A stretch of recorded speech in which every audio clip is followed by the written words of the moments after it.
then I'll be tilted. So yeah, let's do it.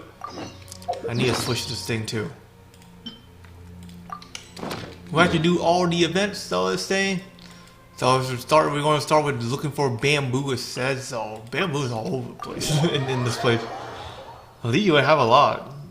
It's just at a certain location they have it though. Not everywhere they have bamboo. But this place have most bamboo though. Shoot, Hey, eat. shoot. Get out here, man. What do you think you're doing? Bamboo shoot. Oh, this one's only just sprouted, and it looks super fresh. Paimon thinks this is the one. This is where I actually farm most bamboo, because like you do need bamboo to make some Liu decoration for your teapot. Let's head back. Help! Help! Oh, great. Did you hear that? Someone's calling for help. It's coming from over there. Hey, Yo-Yo. Hey.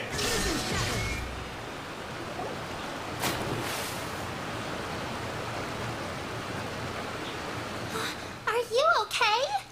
Did any water go down the wrong pipe? Who's this? I think I'm okay now. Thank you so much. That was What the? scary. Well, at least you're all right. All thanks to your savior here. Oh, greetings, everyone. My name is Yo-Yo. It's a pleasure to make your acquaintance. Whoa, she's so well-mannered. My name's Paimon, and this is the Traveler. Greetings? Okay. I'm Dvorak, a musician from Fontaine. I came through Stone Gate intending to head towards Liyue Harbor, but then I became captivated by the beautiful scenery, and before long, I was completely lost. Just now, I was so mesmerized by the waterfall that I slipped and fell into the water. If it weren't for Miss Yao Yao's help, I shudder to think what might have happened. It's all right, Mr. Dvorak. The splashing around the bottom of the waterfall means the stone path is always wet and slippy. You definitely have to be careful. Next time you're exploring an unfamiliar environment, try to focus on what's right in front of you. Don't let your mind wander. As long as you watch your step, accidents like this won't happen anymore. Yes, ma'am. I understand. Yeah. I'll remember to be she's more not careful young. next time. Yeah, Yo-Yo is not that young actually, I'm assuming, but I'm not too sure. Oh, are you hungry, sir? Oh, I'll be fine. Please, sir, it's quite all right. I was born and raised here in Liyue. It's only natural for me to extend my hospitality to any guests who are passing through. I expect you still have quite a long journey ahead of you. It's very important to keep your energy levels up. I still have some lotus flower crisps left in my backpack. Why don't we split them between the four of us? Lotus flower, huh? Aw, what a thoughtful kid! She even has some for Paimon! You're welcome. Lotus flower crisp, huh? Mmm, so tasty. If only there were more. You already have some of these shared. Having a healthy appetite is a good thing. It means Paimon's still growing. If I'd known I was going to run into you, I would have made a second batch. Hope you're taking notes, Traveler. This is how you treat your Paimon. Wow. What do you think, sir? Are Liyue's snacks to your taste? I wonder if they're not sweet enough. No, they're perfect. When I was traveling through Mondstadt, I had a chance to try one of their moon pies. It had a meat filling, unlike these crisps. But apart from that, it seems like they follow a similar cooking process. Both are delicious in their own way. If I have to think about it, I think I'm assuming that that Eula special recipe. As for Fontaine's cooking, though, it's been a long time since I've had a taste of home. Sounds like you spend a lot of time on the road, huh? I spent a lot of time I on do. bosses. It's part of my job. I'm one of the main organizers of the Iridescence Tour. Iridescence tour? The Iridescence Tour is one of the biggest music festivals in Fontaine. We're looking to expand, though. Our aim is to hold a festival in every nation. Ah, okay, I see. At least, all the main organizers share this goal. Unfortunately, Me already got news? Man, we don't have any music. it's a long story, so I'll spare you the details. But anyway, so the main reason I'm traveling all around Tavad is to promote our music festivals. But I have some personal reasons, too. Well, what are they? Just tell us already. Let me see. Well, to explain it in full, I'd have to start with a story from my ancestors. I don't want to take up too much of your time. Oh, I love listening to stories. Mm-hmm. We want to hear it too. Okay, then I'll start from the beginning. The story goes that my ancestor, who was also a traveler, once slipped and fell into a lake during his travels. As he was sinking and gasping for breath, he heard a wondrous tune in the air. They say it was the most beautiful, moving melody he had ever heard, even in that life and death moment. The ethereal music seized his full attention and almost made him forget the fact that he was drowning.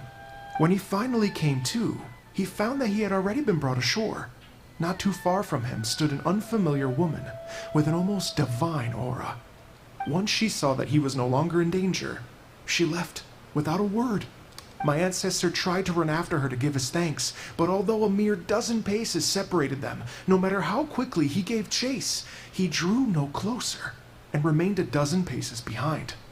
In the end, all he could do was to bow in thanks to the woman as he watched her walk away towards the rivers and mountains in the distance, before at last he turned around and made his way home. Interesting.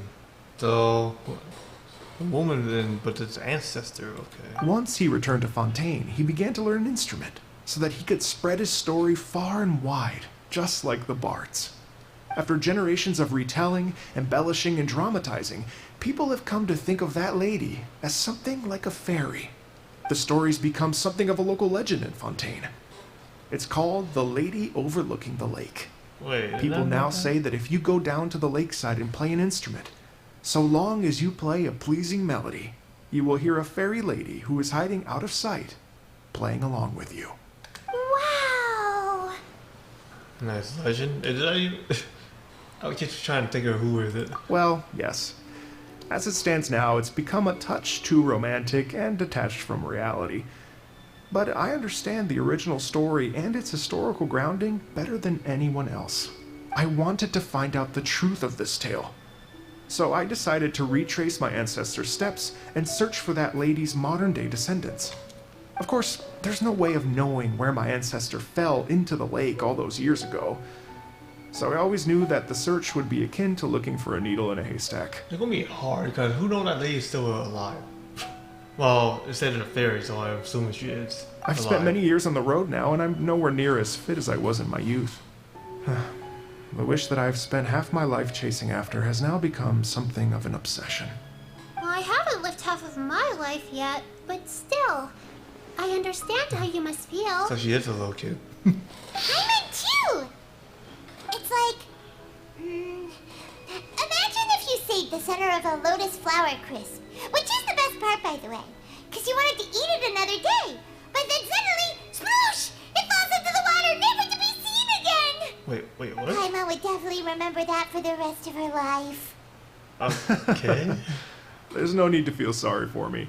I've made some progress over the years. For example, I've concluded that the story must have taken place in Liyue. Oh, so you finally found a lead? Yes, in fact, that's an intriguing story in and of itself. I'd always known that Mondstadt is the city of song and freedom.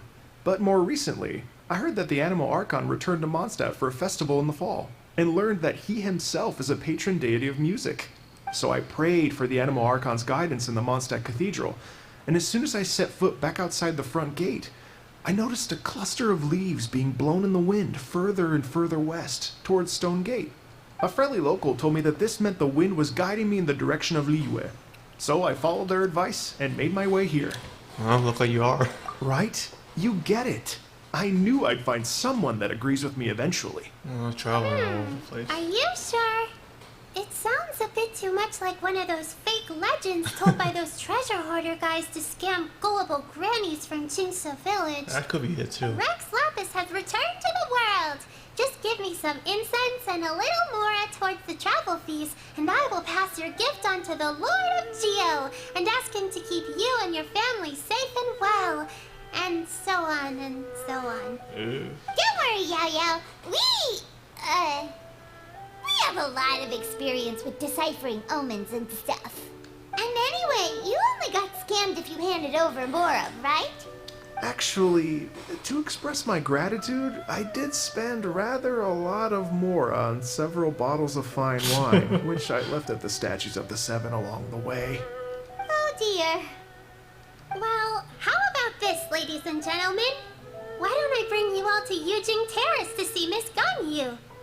I don't know very many people, so I can't help you out much. But Miss Ganyu and the Chising know just about everything. If you've been scammed, they'll help you get your Mora back. And if the wind was telling the truth, and you want to keep looking for that lady's family, they'll be the best people to ask. Alright, let's go. But you've Let's already go. helped me so much. Well, I was going to take some new medicinal herbs and plants I picked to Miss Ganyu anyway, so it's no trouble at all. You know what? Oh. It's been a minute since we saw Ganyu too.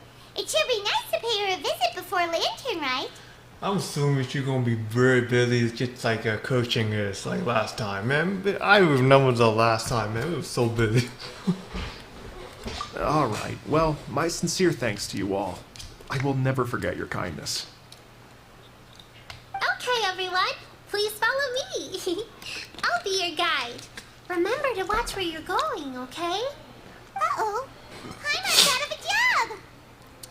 Oh well. Paimon will just be a cheerleader instead. Can't Charles be a cheerleader? Wait, what's here? Wait, what's over here? Ah, damn it! Defeat the Fuji agent. I think it's some more of the I think it's the assassin one. Yeah, I knew it. It would be assassin. Shine down!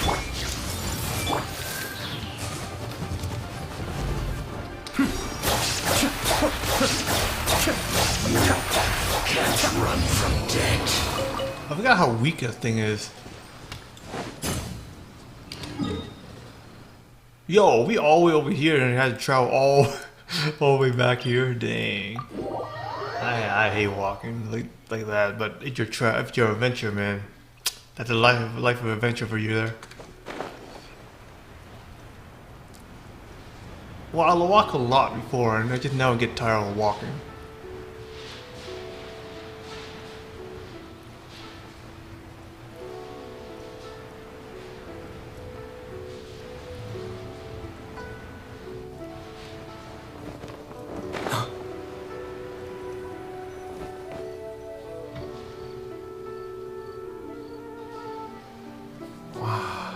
Liyue Harbor looks very different from when I came last. It's almost as if I'm listening to the same melody, but with a richer timbre and new variations added. Well, we are here during Lantern Rite after all. It only comes once a year, so they always have a big celebration. It's fair to say that this time of year is when Liyue Harbor looks the prettiest.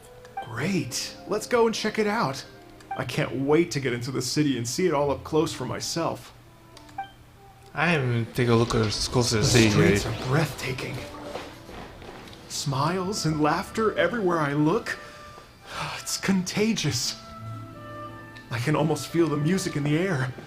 I have the urge to start waving my conductor's baton. I'm glad that you're enjoying the city. I actually am pressed for a walk. How are you pressed for a walk again? Okay, there we go.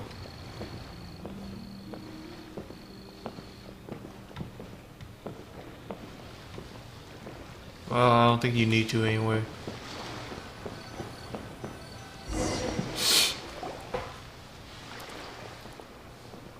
Well, hey, everyone. Xinyan. Fancy meeting you all here. What a nice surprise. Hello, Xinyan. Let me introduce some new friends.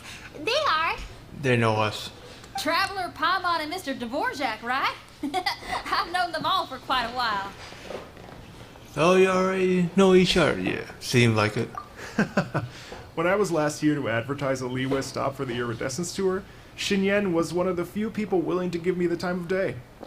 Feels like I've been chasing this Iridescence Tour bandwagon halfway around the world, but I keep getting stood up. What's going on, Mr. Dvorak? I'm so sorry, Xinyan. We've had a string of terrible luck recently, and every time we've tried to put on a show, something or other has come up to stop our plans from materializing. Is that right? I guess it can't be helped. So, what brings you to Liyue Harbor at this time of year anyway? Thinking of putting on a music festival during the Lantern Rite celebrations? A Lantern Rite music festival? Yes, please! No, I'm actually here on personal business this time. Oh, so no Lantern Rite music festival? I mean, that's not just up to me. Hosting a music festival takes a lot of funding and personnel. Moreover, I've never worked with the Liyue authorities before. Even if I were to start putting something together right now, I think it'd be too rushed. Wait, but we're going to meet the Liyue Qixing, aren't we? And they're the ones in charge. Yeah. Uh-huh, that's right. Miss Kuching and Miss Ningguang can make anything happen. Did he decide? What? This is the perfect opportunity! Well, sure, it might not work out, but it can't hurt to bring it up as a suggestion. Should I make a big hit? That's the Traditional. spirit! See? Even the Traveler agrees with me. Mr. Dvorak, don't let yourself be put off by the fact that a few things haven't worked out recently. As for the performers, I can put you in touch with some local artists. My friend Yunjin is a well-known opera singer in Liyue. With her support and a commissioned song from the Yunhan Opera Troupe, we should be able to get something going. She appeared real too. But what about you, Xinyan? Are you just going to sit this one out? No. What do you take me for? If we actually manage to make the Iridescence Tour Lantern Rite Grand Concert a reality, you think I'd let anyone else perform the opening act? Wow! There's that rock and roll spirit! What do you say, Mr. Dvorak? Still thinking. Okay. I'll give it a shot. But the opening act is not something to be chosen lightly, Xinyan. I will judge your work by the strictest of standards, so please make sure you are fully prepared. Are you kidding? I thought you'd never ask. Whew, guess my shopping time's getting cut short. I'm gonna head back right away and start working on this. Yao Yao, if you run into your senior on the way to the Qixing, please send her my regards. Okay, I promise I will. Good luck with your music, Xinyan. You've got this, Xinyan! So about the senior of yours Xinyan mentioned just now, is that anyone we know? Yes, it's Xiangling. She's mentioned you two before. Yeah, Shaolin. Xiangling's always thinking about cooking. Whenever she gets scrapes or burns, she just leaves them to heal by themselves. She definitely needs someone around her to look after her. What? I know you must have looked out for her a lot too in the time you've known her. So, thank you for that. I'm just gonna go do this instead. I actually want to take a look at like what kind of recipe they actually have. I just want to check if they have it or not. Nope, don't see it. Leolie Pavilion. I highly doubt though, because New Year's.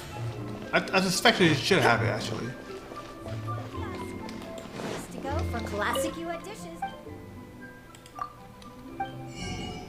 It's actually don't make sense at all. Why there only a 5-star food for Liyue and all the other places isn't?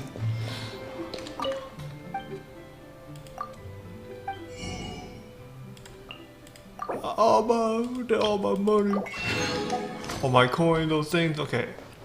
Where I need to go now? Yo, what? Yo, I just might want to get glide down because like, oh, I like that. Lantern Rite Festival, it makes sense though to have it because like Lunar New Year's was on the 23rd. So they have it right. They got it right this time.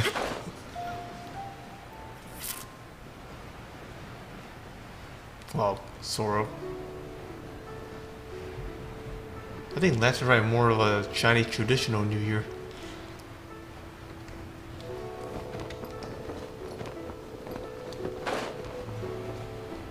I'll take these flowers, thank you very much.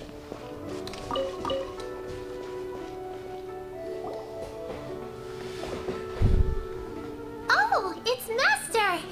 Is it okay if I go and say hi to her? Yeah. Master? Oh, calm down now, dear. I'm not about to run off anywhere. I'm not a bundle of energy like you. I haven't seen you in days, Master! I've missed you. Master, huh? Oh, bless you, Yao Yao. You do say the sweetest things. Ah, look who it is. Visiting friends during the lantern rite, are we?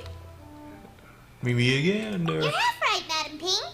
We were also trying to help out Mr. Dvorak over here. We were on our way to take him to see the Qixing. Hello, ma'am. I am a musician from Fontaine and an organizer of the Iridescence Tour. I don't suppose you've heard of it. Master! Master! The Iridescence Tour is a super famous music festival! Oh, Super. an old lady like me wouldn't know much about that sort of thing. A music festival, you say? It sounds terribly exciting. Oh, right! Madam Ping, how would you feel about that? You're an elder of Liyue, and you know all about Liyue's cultural traditions. Hearing your thoughts would definitely help us figure out how best to approach it. For example, do you think it might be a bit too modern, or is there any other issue? Why, not at all. Music pays homage to history and culture, and it can also be a bridge between different civilizations. Times change, and the music enjoyed by the youngsters of today is no doubt very different from the tunes I was accustomed to in my youth. Nevertheless, all fine things in life can be appreciated. And so, I look forward to it immensely. Hear, hear. I do believe that, my own dear grandmother aside, you are the wisest old lady I've ever met. Goodness gracious, you're all being suspiciously sweet today. Yao Yao, whatever have you been feeding them? Master, you're in such a great mood today! You're even cracking jokes with the rest of us! Oh, well, I'm sure you must have plenty to be getting on with. Yes? Run along now. Don't let me hold you up. Thanks, Madam Ping. We'll see you again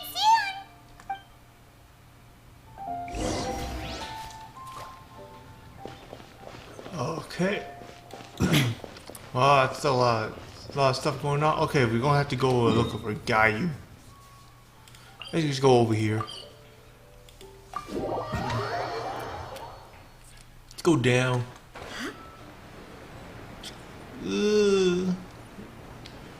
Close by, but shit. I just decided to do this. Man, I would've known last time. We gotta try to. We're actually in Liu, and we gotta try to sneak out here.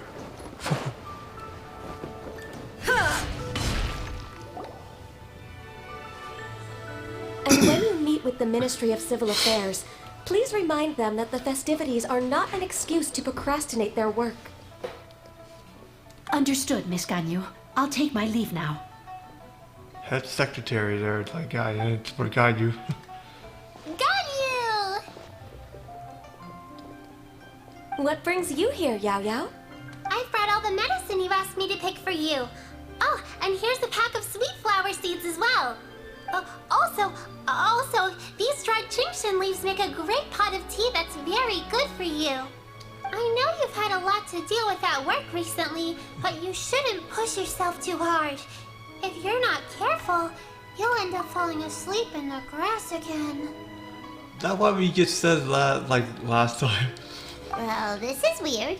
It's like a responsible younger sister talking to their disorganized older sister. Disorganized. Ahem. Run him off again.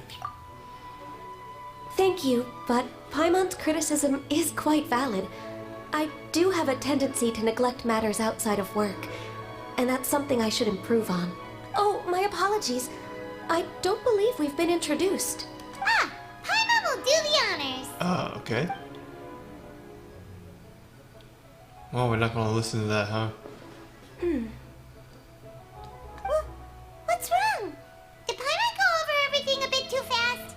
It's definitely an ambitious plan. If there's anything you didn't quite catch, Paimon's more than happy to go over it again.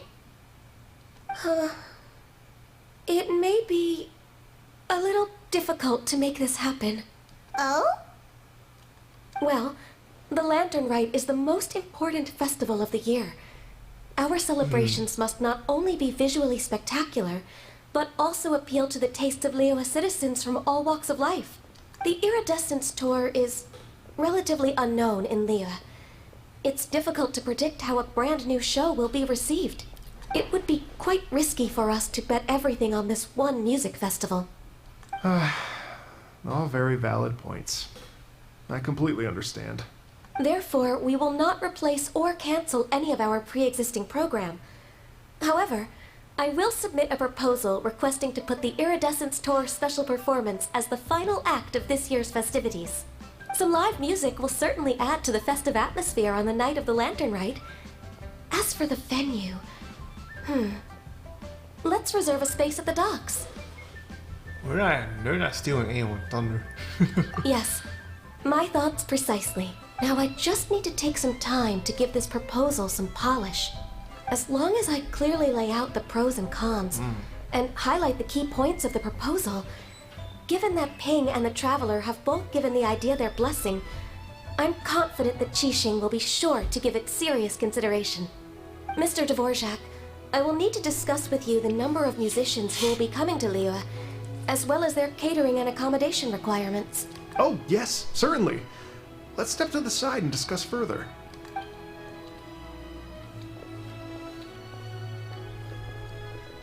Oh, today I'm busy. As soon as there's work to do, Ganyu's as diligent as ever. I couldn't agree more. Master once said that everyone has things that they are good at and things that they are less good at. So, with that in mind, Ganyu shouldn't feel compelled to become perfect at absolutely everything. I'm good at taking care of people, so that can be left to me. Wow. More Hey, people coming. Yo-Yo, can you take care of Paimon too? Paimon's getting hungry again. Again?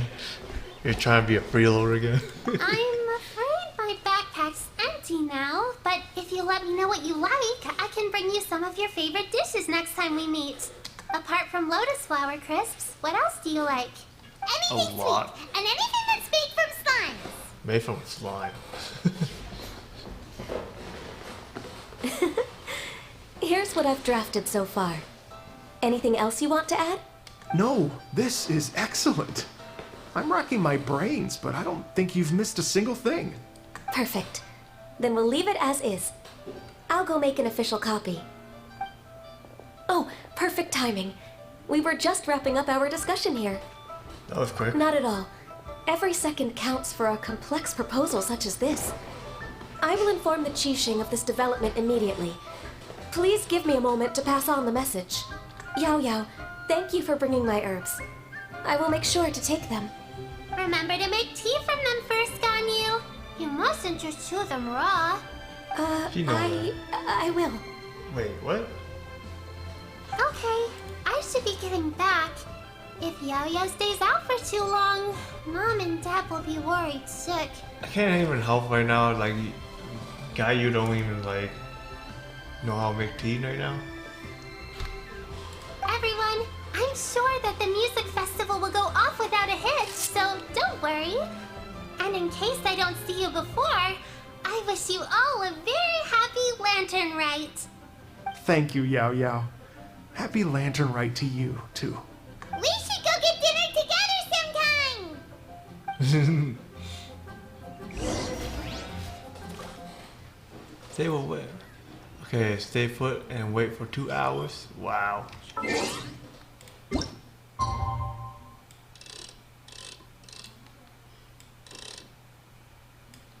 Let's go and do this then.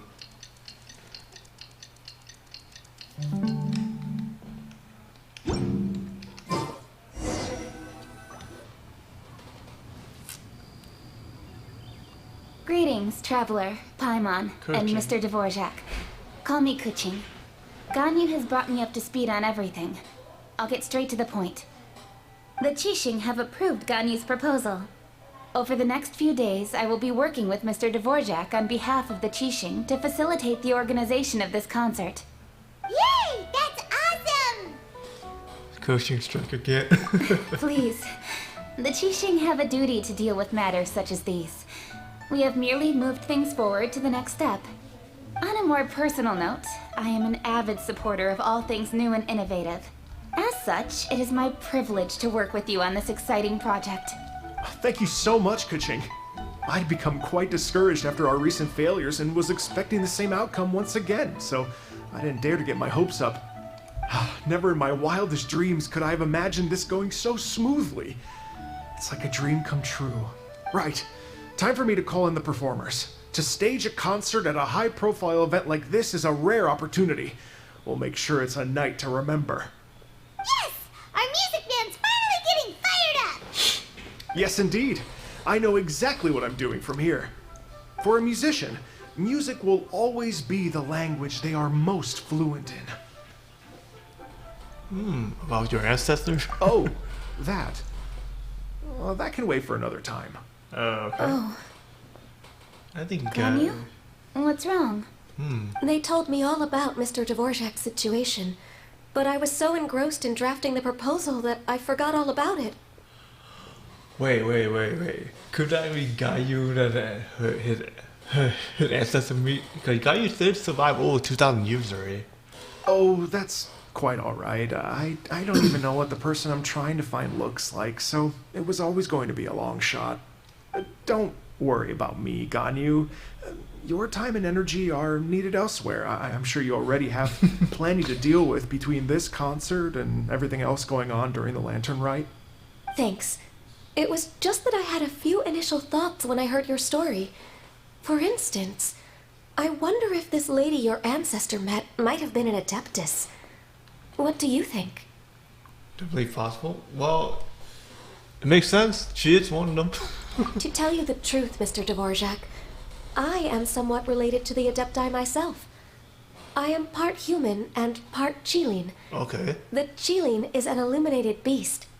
I know how important your quest to get in touch with your roots must be to you, because I've been there myself before, trying to find out where I belonged. Okay, so she's not a full. Okay, I see now. Did you say the Adepti? And you're illuminated beast? Part Qilin? Are you telling me all the rumors of the Liyue Adepti are real? So it's not just artistic license? What? You don't know You what? bet they're real! Trying to track them down is tough, though. Like Julian Karst itself. There's nothing specifically stopping you from going there, but getting in and out of there is quite an ordeal. Yes. Anyway, if you're looking to uncover a lost melody or shine light on a forgotten aspect of Liyue's cultural history, I'm probably not the best person to ask. But if it's a person you're looking for, then I just might be able to help. I see. I think I understand the situation now. In that case, Ganyu, shall we divide the work between us? Yes, that was also my thought. Great. So Mr. Dvorak and I will concentrate on things here in the city to make sure the concert goes according to plan. In the meantime, Ganyu will reach out to our network and try to find the person he's looking for. How's your workload at the moment? Will you be able to make time? I can probably get through everything in 2 days, as long as I don't sleep. Wait, Yeah. what do you mean as long as I don't sleep? Even for someone with illuminated beast blood in their veins, working for such an extended period without a break will take its toll on your health. That's true. Somehow that does not sound persuasive coming from Kuching. Well, coaching is mostly human, so she knows better. Even though Lunar Beasts actually have a higher level energy capacity, they still can warn themselves out. Be it but 3 moons from the start, he who returns is not he that departs. What? Even I know the importance of maintaining a healthy work-life balance. In that case, 3 days. All right, I can work with that. If you have the time, would you join me for this search? You're well known to many of the Adepti and respected among the people. I'll feel much more at ease with your company. Okay, Sure. then let's meet back here in 3 days. 3 Watch days. this space, Mr. Dvorak. We'll get to the bottom of this. You're all so helpful and kind. I just... Just think. Imagine if we found the Adeptus lady, or one of her descendants, and got them to come to the performance. Wouldn't that be amazing? It'd be such a happy reunion. And that's exactly what this festival's all about. Got you here. You're right. Okay, I'm gonna pull out all the stops to make this lantern rite a true extravaganza. Nice. I We wanna should see probably this. get going. Mr. Dvorak, could you come with me to confirm the site? Ooh, we're coming too. Okay. I was wondering, what are your thoughts on music? What does Wow. it mean to you? Music sounds nice. Whatever. Truth be told, the question of what music means to people is one that I've been pondering for quite some time. Let's revisit this question after the concert.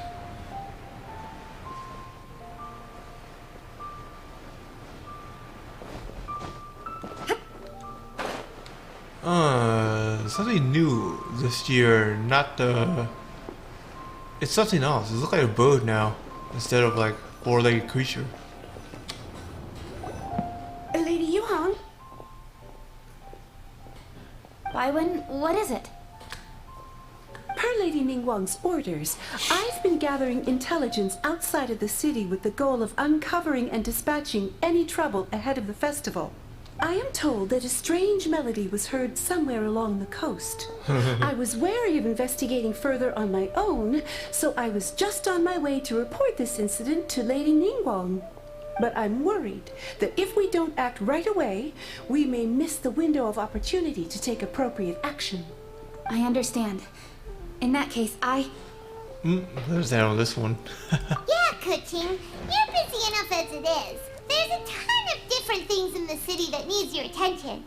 Leave it to us. Don't worry. Whatever it is, we'll definitely be able to handle it. That helps. With the traveler on the case, it's as good as dealt with. Thank you. This will be a great help. I will inform Lady Ningguang about the situation. Once it's resolved, please come and find me again at Eugene Terrace and let me know. Will do. And say hi to Ningguang for us. you have my thanks too. Stay safe and come back as soon as you're finished. Good luck.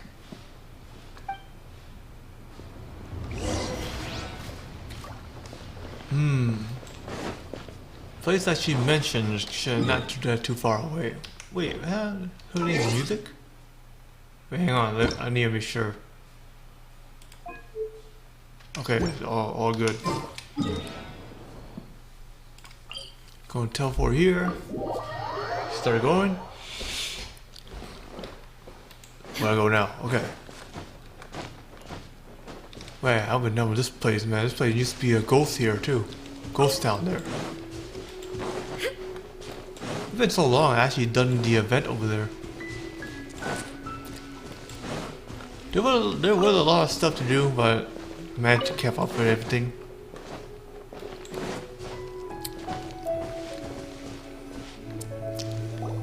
Byron said the strange tune was coming from around here, right? But Byron doesn't hear anything. There doesn't seem to be a soul in... I was just wondering who in their right mind would come out to a place like this. So, it's you two. Yeon! How'd you sneak up on us like that? You nearly gave Paimon a heart attack! You look pretty alive to me. Can't have spooked you that bad. Fair enough. No anything about the strange music? Ah, you're here for that too? Saves me a bit of explaining. Come with me. I've already reconned the perimeter, so we should be safe. Oh yeah, she's also one of a Ningguang assistant time. So yeah.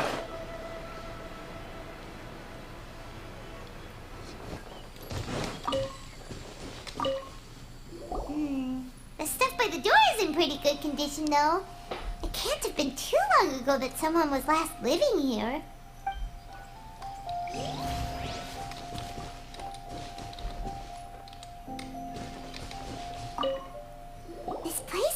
completely empty. There's nothing valuable left here at all. Maybe they already took it. The doors and windows are all fine, so there definitely wasn't a break-in.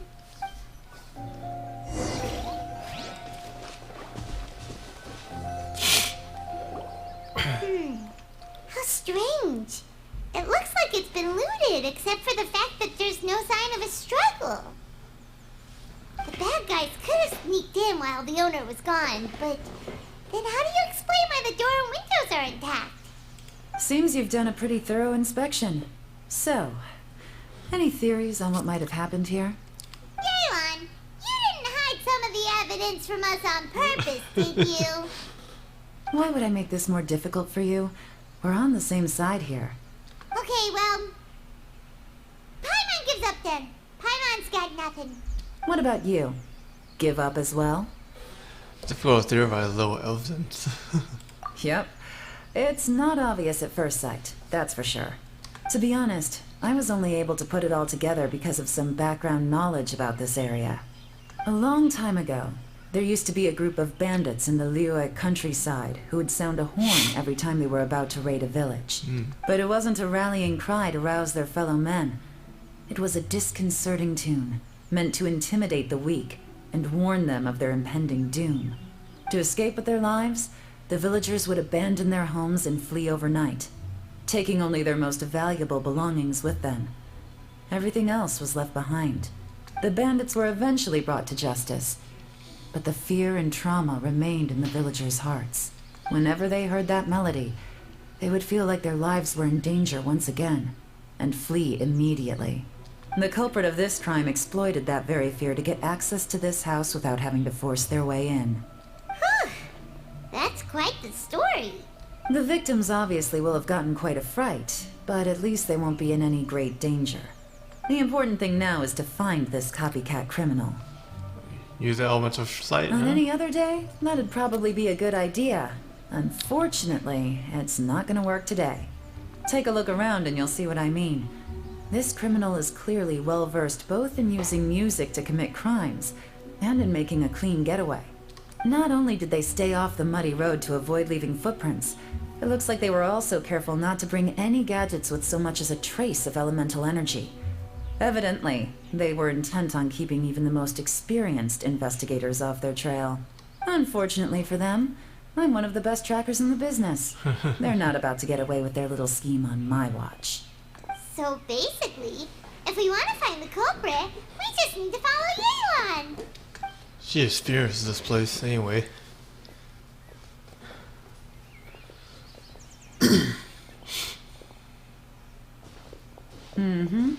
As long as you can keep up. Since the culprit's trying to be cautious and low risk, I'll bet they left through an area with some vegetation for cover, but not so much that it would slow them down.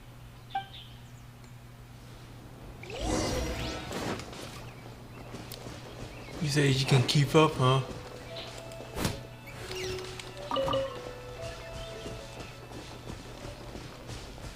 Here, look at this. These tracks are superficial, but they definitely didn't occur naturally.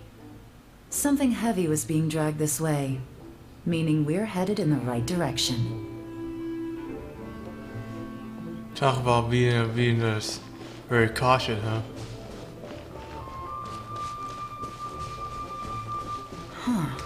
Their pace has increased. Normally, people carrying a heavy load slow down as their journey goes on and they start to tire. Whatever's motivating them to speed up must be psychological. For instance, reaching the home stretch. Serves no purpose whatsoever.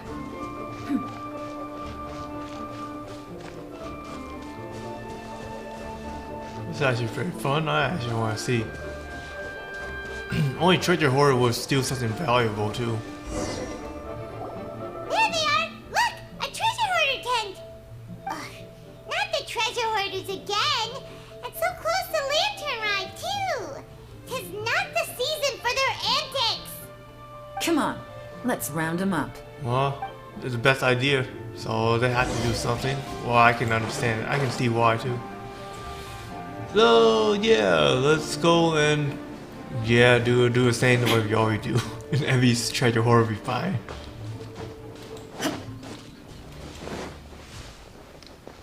Behind you, fool. Hey, who are you? Where did you come from? What do you mean? The evidence is conclusive. Okay, confess and we'll go easy on you. My patience is running low, so why don't you do us both a favor, You kidding me? You think I'm scared of you? Perhaps not, but you should be.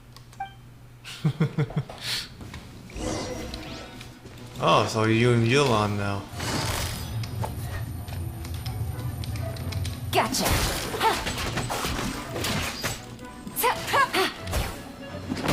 Oh shit, I didn't know you were close.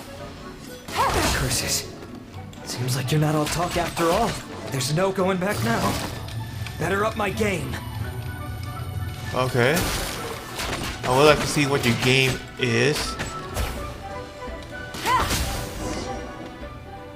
Just headshot them, that's Mercy! Have mercy! Oh, it's a little late for that. I've come this far, I might as well finish the job. I surrender! I surrender, please! I'll do whatever you say. Please have mercy. Tell us everything. You have one chance. And I'm warning you. Don't make me ask twice. I won't, I swear. So Lantern Rite's nearly here, and like a lot of people, I wanted to buy a few nice things. I know I'm with the treasure hoarders and everything, but I don't really have any kind of experience with robbing people and whatnot. So I don't have the guts to break into somebody's house. Wow, you're really going to complain to us about that? No, not at all. I'm just telling it how it is. Okay. Continue. I racked my brains trying to think of what I could do. And eventually, I remembered something from back when I was a kid. The bandits would blow their horn, and my grandma would grab us kids and run. I remember the tune, so I figured I'd try it for myself. I mean, just to see what would happen. At first, anyway, I seriously didn't expect that family to pack up and leave. But they did. And they just left all their stuff right there for the taking. It was too easy. I couldn't resist. It was completely wrong of me. I know that now. I'll return everything that I took. It's all still in perfect condition, and will be like it was never gone. Please, give me a chance, huh? Let me make it right. Give you a chance, huh? Sounds to me like you'd rather strike some kind of a deal than spend Lantern Rite behind bars. Yes? Yes? You know how to bargain, I'll give you that. It's just a pity that you didn't confess at the first opportunity. You'll have to take a walk with me. Once we've returned the goods, we'll find the owner of the house, and you can apologize to them in person. After that, I'll escort you to the Ministry of Civil Affairs. Yes, ma'am! You know, as a former victim of this kind of crime yourself, I doubt anyone understands the fear you inflicted quite as well as you do. Does your greed matter more to you than your fear? More to the point, if you can play a tune from memory, don't you think you should be capable of making an honest living? You mean... I don't. That's enough hints for you. You'll have plenty of time to reflect on all of this yourself. There's not much left to wrap up, so I'll take it from here. Guess this is where I'll say goodbye. Well, okay. What is it? Is there something else? Looks like it. I'm still not sure how you first got your hands on this information, so play it safe when you get back. Don't mention to anyone that you ran into me out here. You helped a lot with the investigation and arrest anyway, so it's perfectly fair for you to get all the credit. Just take it. It works better for me, too. See you when I see you, and happy Lantern Rite. I think she already knows what's going on, You're too. such a pro at this. With her taking it from here, it's as good as resolved. Whoosh! Random event, a strange melody, complete. Although, it's kind of a shame that we never got that treasure hoarder guy to play the melody again. I'm quite curious myself. Wait. Oh, heck, now I'm thinking about something. I wonder if that guy gonna play the same thing. Right? How can anyone not be? Dvorak. Music seems like such a positive thing. And most music is, right? It can help us relax, feel all warm and fuzzy, recall happy memories, or even just think happy thoughts. Paimon never imagined that music could be used to commit crimes. Oh, really? Huh. Makes sense. Paimon's musical understanding improves again! Well, anyway, now that everything's resolved, let's get back to Liyue Harbor. Byron's still waiting for us with our random event rewards. You did mention that, man. I had you thinking the same. I wonder that I hope that guy don't play the tune that the melody plays. I don't even heard of it yet, so I don't even know any music that kind of spook people out like that either. I'm still trying to think what kind of music is that, but I don't even know what it is. You know, it's considered a tradition, man. A lot of people is just saying, oh, Friday the 13th is a scary day, and we don't even believe that. And it's superstition, alright.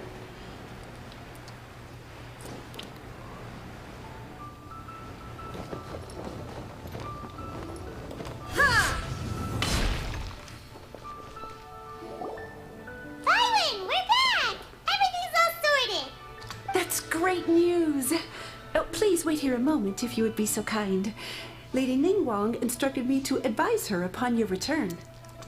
Oh.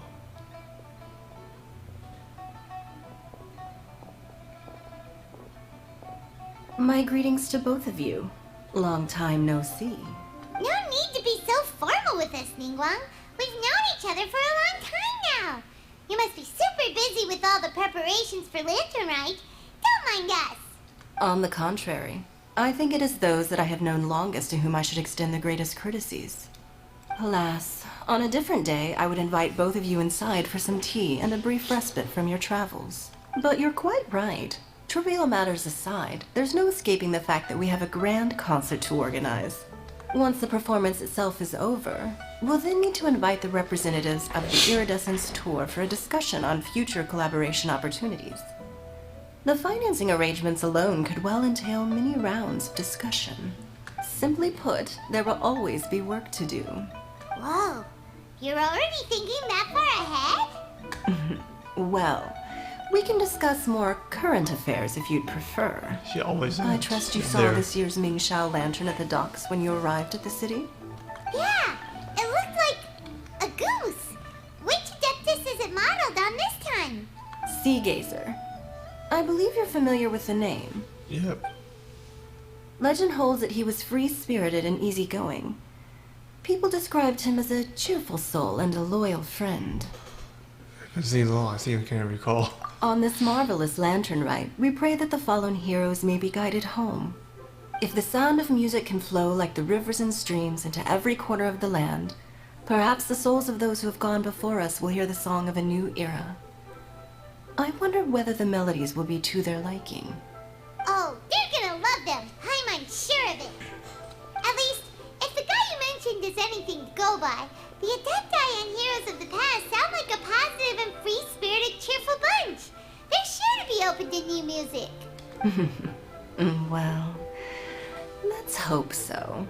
I heard that you'll be going on a search with Ganyu to find the descendants of a fairy lady from a Fontaine legend. Yeah. I'm sure this quest to uncover the truth behind an ancient story will turn into a most charming tale.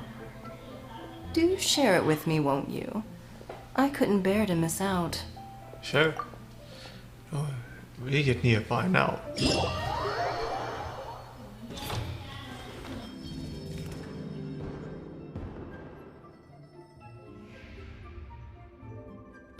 Okay, so this is what it looks like. This is where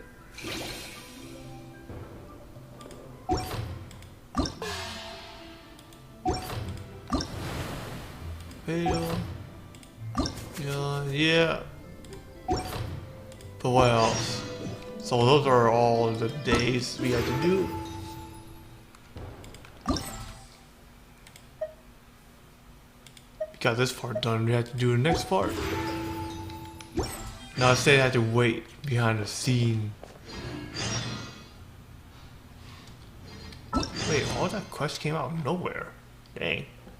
I still had to get this one done. I just don't know where. Dude, locate where that is, dang. Oh wait, oh that's right. I had to wait. I thought something was off.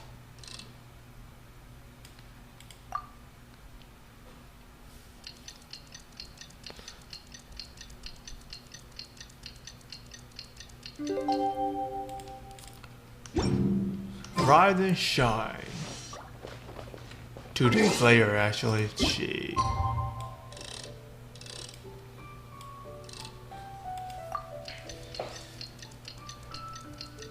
I wanted to do it 2 days later or 1 day. I'm assuming just 1 day, but we'll give it a go.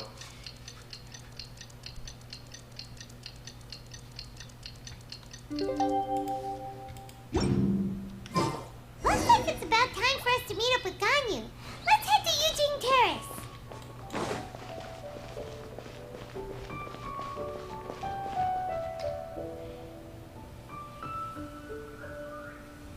Is she sleeping?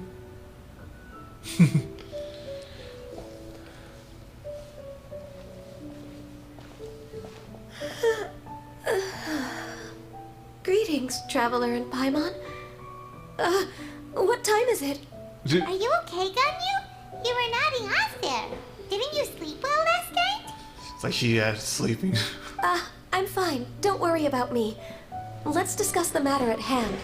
Since last time, I've been thinking a lot about the story Paimon told me. In essence, someone rescued a drowning man and performed some music. If that were all there was to it, it could have been many people, human or Adeptus. But the tune was allegedly so wonderful that the drowning man forgot about everything else, even his own impending death, and only came to his senses after being brought to shore. Perhaps there was an adeptal power at work in that music that he, as a mortal, could not perceive. Or perhaps he sensed a power surrounding him but lacked the words to describe it, not knowing where it came from. Either way, if this part of the story is true, then the rescuer has to have been an Adeptus. You really think so? But this story is all the way from Fontaine. Isn't this a bit of a long shot? Also, Paimon's really curious about how people from Fontaine think this fairy lady looked. Maybe give her a horn? Look at that one. Then she looked just like Ganyu. Guess that does technically make sense. Actually, Ganyu, if you had to save a drowning person, how would you go about it? Huh? Me? Guess that could be her. Well, I'd get them to the shore, and then I'd probably hide behind a tree and watch them for a while. Once I was sure that they were going to be okay, I'd slip away without a sound. Got it. So basically, Ganyu's the type of person who doesn't like taking credit for her good deeds. No, it's not like that. I'm just not very good at explaining things. And I also find it really awkward accepting other people's gratitude.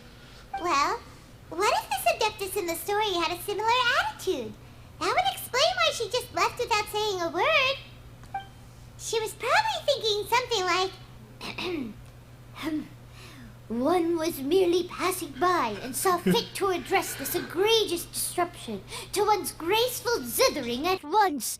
You may keep your thanks to yourself. Wow. That was actually a very good impression of Cloud Retainer, Paimon. As far as I'm aware, Cloud Retainer isn't the most musically gifted. Still, we can't completely rule her out just yet. If we set off now, we could head to Mount Outsung and ask her about it. You'll be able to confirm either way if it's her, and I can, I've been in Liyue Harbor for so long now that I'm just not as familiar with the Adepti anymore. If there's anything we want to know about them, she's the best person to ask. Sounds great! And we're pretty close with Cloud Retainer by now, so we probably don't even need to bring her food this time, right? I've prepared a gift for her to mark the festival, just in case. Cloud Retainer spends most of her days studying mechanisms in her abode. Exactly. She's on her own so much of the time that the moment she has someone to chat with, she just... Never mind. I promised I'd help Mr. Dvorak, and now that I've made the contract, I can't be having second thoughts. Traveler, Paimon, let's set off for Cloud Retainer's abode. Seems like this is a tough decision for Ganyu, but she's made up her mind now. Paimon gets why she'd be so anxious. Okay, how about this? If Cloud Retainer tries to start telling stories about her again this year, we should pipe up and change the topic. Wait, did she leave already? Hey, Ganyu, wait up! Dang. She's not wasting no time at all, is she? She wasting no time at all.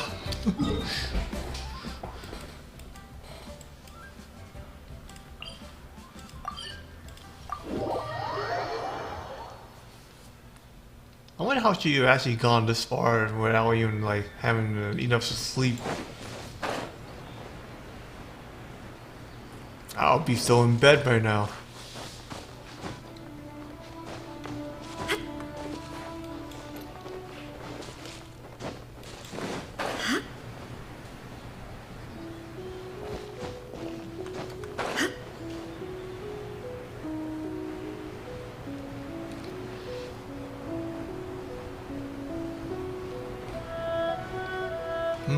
I remember doing the mechanism around here before too. Shit. Ruined treasure.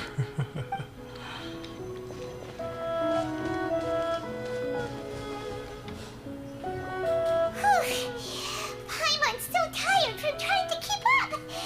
Don't either of you need to take any breaks? You're flying, man. What are you talking about? I can't believe it. Cloud Retainer is not here. Huh? Did we miss her? She doesn't like to travel, so in the past, it's always been the other Adepti who come to visit her during the festivals. You were in trouble? Somehow Paimon doubts that anything could cause serious trouble for her. True. Now that I think about it, Cloud Retainer would be quite capable of taking care of anything on her own.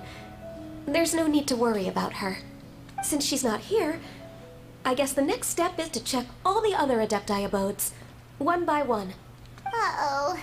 Will it involve a lot more traveling? Got it! Paimon has a great idea! Please go on, Paimon. Our goal here is to find the Adeptus that helped Dvorak's ancestor, right?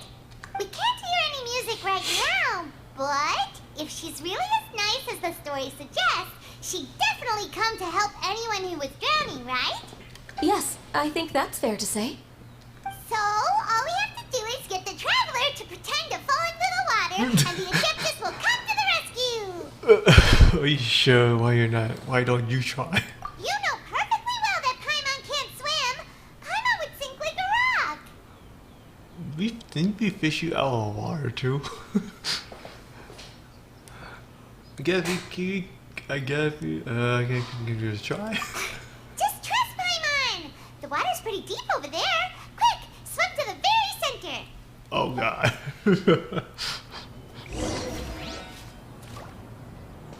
So, where should I go?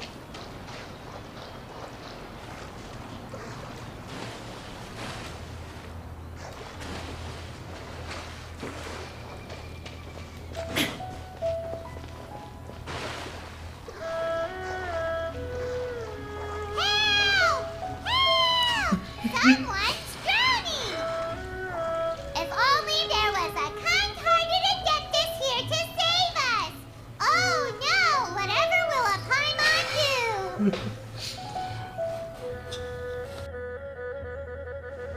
do? What is going on? Wow, Xiao. How do you feel right now? Oh, Xiao. Yeah. Shenhe! And the Conqueror of Demons. Why don't you say something? Please don't make Paimon explain it. Okay, fine. Paimon will explain. We're looking for an Adeptus who's good at being a lifeguard and playing music. But if the Adepti aren't gonna stay home, then how It wasn't me. Yeah, so this Adeptus is most likely a woman. And I am not an Adeptus, as you both already know, Traveler and Paimon. Yeah, I already know that. Okay, so this is Paimon's fault. No way Paimon would have suggested this idea if she'd known how awkward this was gonna be. Sorry to show you. Glad you're okay. You're leaving already. As far as I know, the one you seek is no Yaksha. And one last thing. Your actions here caused others a great deal of worry. Do not repeat them again in the future. I do agree with him. As ever, the conqueror of demons comes and goes, just like the wind. Right. I didn't dare to say a word just now. How's your training going, Shenhe? Have you made any plans for Lantern Rite? I had planned to spend the festival with Master this year. However... Cloud Retainer. Oh, speaking of Cloud Retainer, when did you see her last? Earlier this morning. She set off for Mount Hulao at dawn. I noticed she was using an Adeptus art of some kind to protect a mechanism that looked like a boiler. Maybe it was a gift for Mountain Shaper. I did not inquire. So we just missed her. Please excuse me for a moment. I think I'll leave the gift in her abode. Sure. Thank you. It sounds like Ganyu and Shenhe have gotten a lot closer recently. Yes. During the summer and winter, I continue to train with Master. In the other months of the year, I have been learning to adapt to human life in Liyue Harbor. Ganyu arranged accommodations for me in the city, and also recommended several work positions for me. But when I try to blend in by referring to her as Miss Ganyu or Lady Ganyu, like the others, she says I mustn't address her like that. Sometimes I'm supposed to copy other people. Sometimes I'm not. It's a little difficult to keep track of everything. It gets embarrassing when people call her Lady Ganyu. Yeah. Oh, is that what it is? Noted. So, you came looking for Master today because you wanted to ask her about the Mystery Adeptus. Is that right? Yep. Oh, speaking of that, have you ever heard any music while out training in the mountains? Music? What is that? You don't know what music is? It's a kind of a happy or relaxing sound, or a nerve-wracking sound, or even a terrifying one. Can't remember how to pronounce it. Okay, I'm done. I also left her a note so that she knows where to find us. We won't miss her again. Yay! That's really helpful. Thanks! We were just talking about this thing called music, and based on Paimon's description, I do believe I hear it every day. Please follow me. Oh, really? Great, let's go!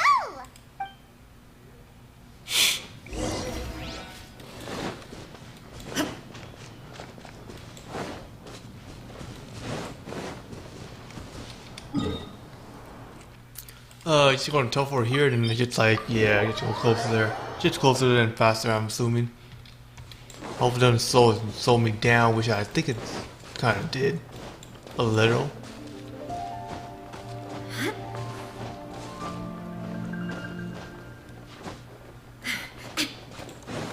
Keishan flower, I'll take it.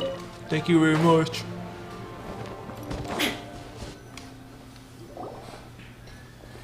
This is the place. I enjoy training here to the sound of music. Yeah,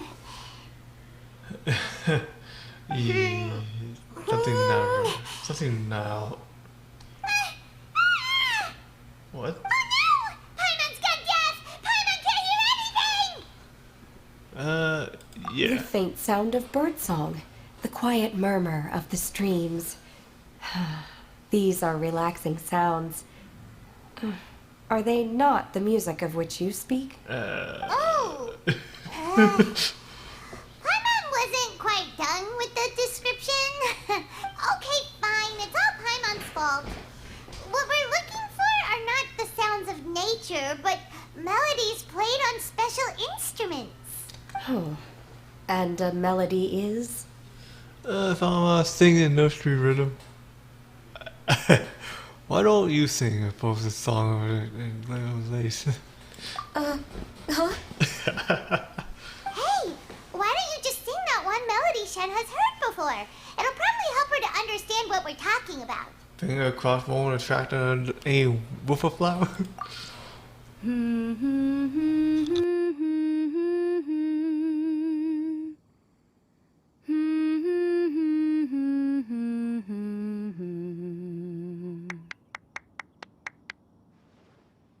Oh, was that from the opera that Yunjin sang?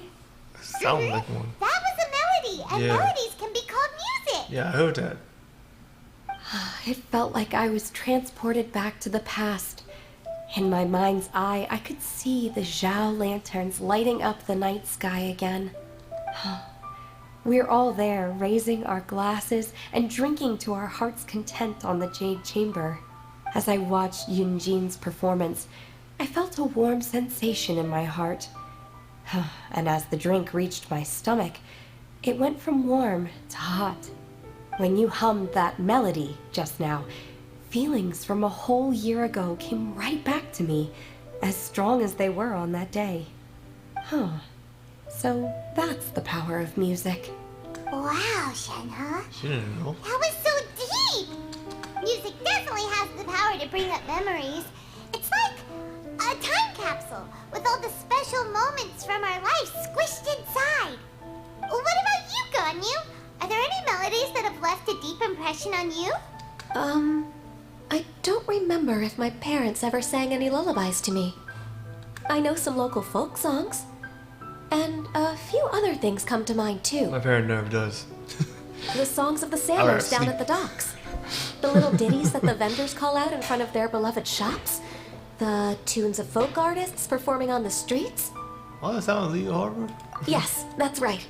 In the past, whenever I heard the sound of those tunes, I always felt that they were worlds apart from me. Nenny and Leo probably view me as a non-human. And they are right, in the sense that I never could connect with humans' artistic expression and their sentiments.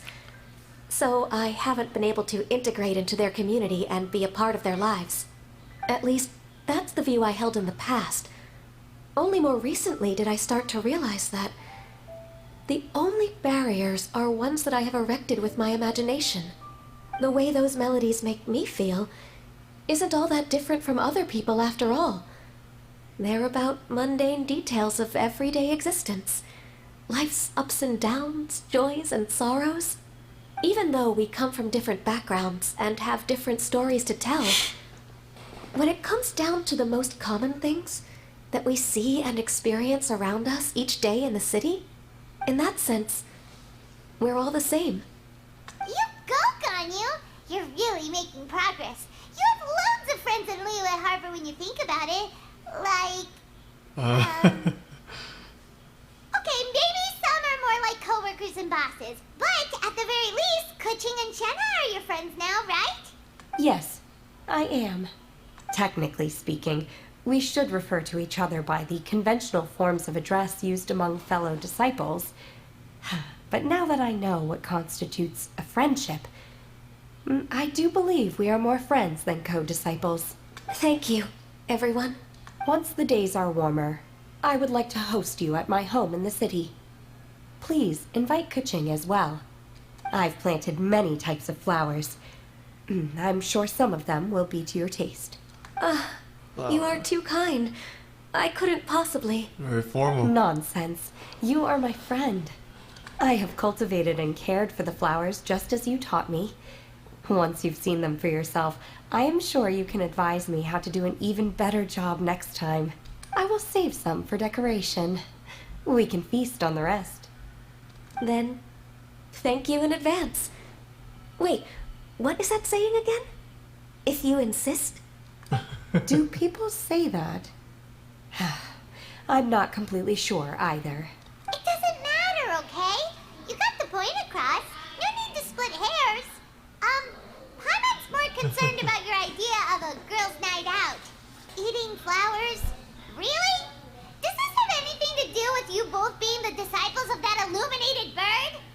If you guys hear that noise, that's actually my mom. Yeah, it's yelling out for something. I don't even know what she's doing. What? Probably what I'm talking about. Who dares refer to one not by one's Adeptus title, but merely as that illuminated bird?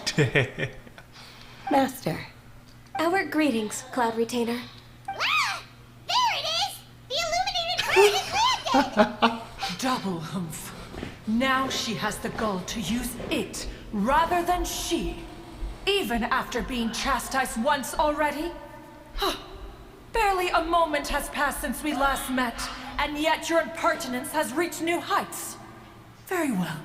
If you refuse to learn your lesson, one shall scold you no further. One has received your message from Ganyu. On the matter of the Adeptus you seek, one suspects to know their identity. Well, shall one lead the way?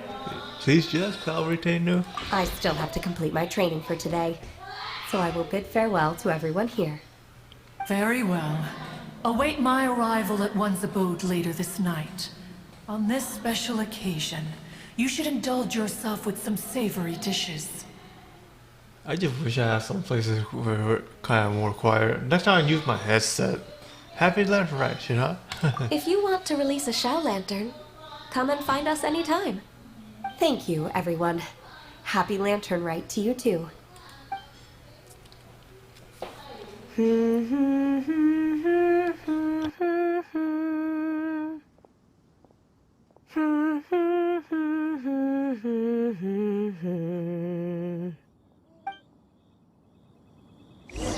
She actually kind of likes the sound.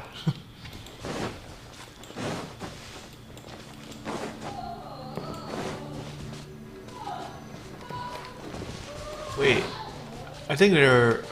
Hang on, let me check something here. Hang on. Okay, no, mind.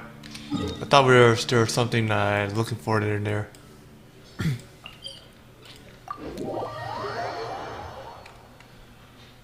Time for a steak in there.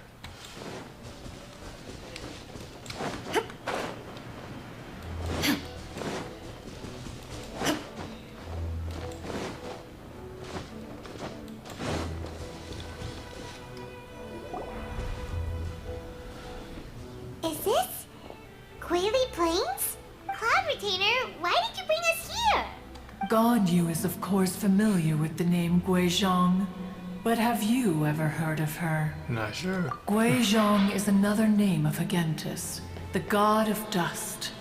She was extroverted in nature and adored social gatherings and inventions alike. Long ago, this region was yet a prosperous assembly. Guizhong often invited her friends to visit her home, reserving for us seats around the largest stone table. Sea Gazer would always bring out his latest treasure and place it upon the table. He could be quite the braggart. Though usually a mild-mannered fellow, when it came to those collectibles he was so fond of, he always loved to show them off. Paimon remembers that name. So that's what Sea Gazer was like. He was an old friend and a former rival. One has many memories of him. Once he had brought out the treasure, it would predictably become the center of attention. Neither Guizhong nor one was content to let him just steal the spotlight. So we would then also present our proudest mechanical creations. As Adepti, we were each gifted in our own ways, and naturally proud of our accomplishments in our respective fields of expertise. As a result, one often quarreled with Sea Gazer. His treasures were not even of his own making. He just used his exploration skills to dig them out of the ground. How, pray tell, could he compare to me, when every single one of one's accomplishments were crafted by one's own hand? Cloud Retainer, you are getting competitive again. One digresses. Regardless, every time an argument occurred, Guizhong would come over to watch us during our mutual lambastics.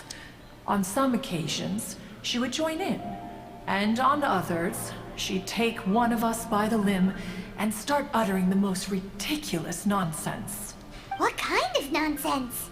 No kind of nonsense were we spared. Sometimes she would brazenly opine, why argue between yourselves when neither of you could ever hope to beat me? Other times, she would make unsolicited suggestions, such as, once you two are done arguing, let's go to the foot of the mountain and grill some meat. She always sought to make everyone happy, and one must say, she had quite the gift for it. No matter what nonsense she said, one never felt bothered or offended. It also helped that she never referred to one as that illuminated bird or ladybird.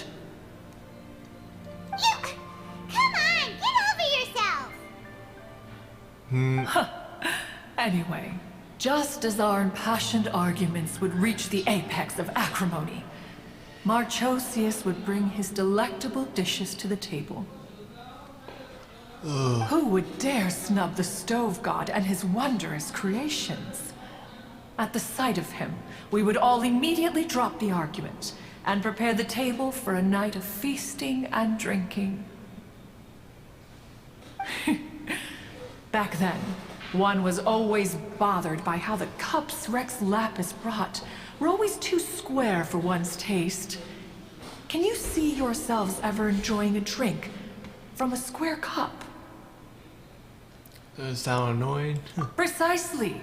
So, as you can see, even one as great as Rex Lapis was not immune to making the occasional blunder.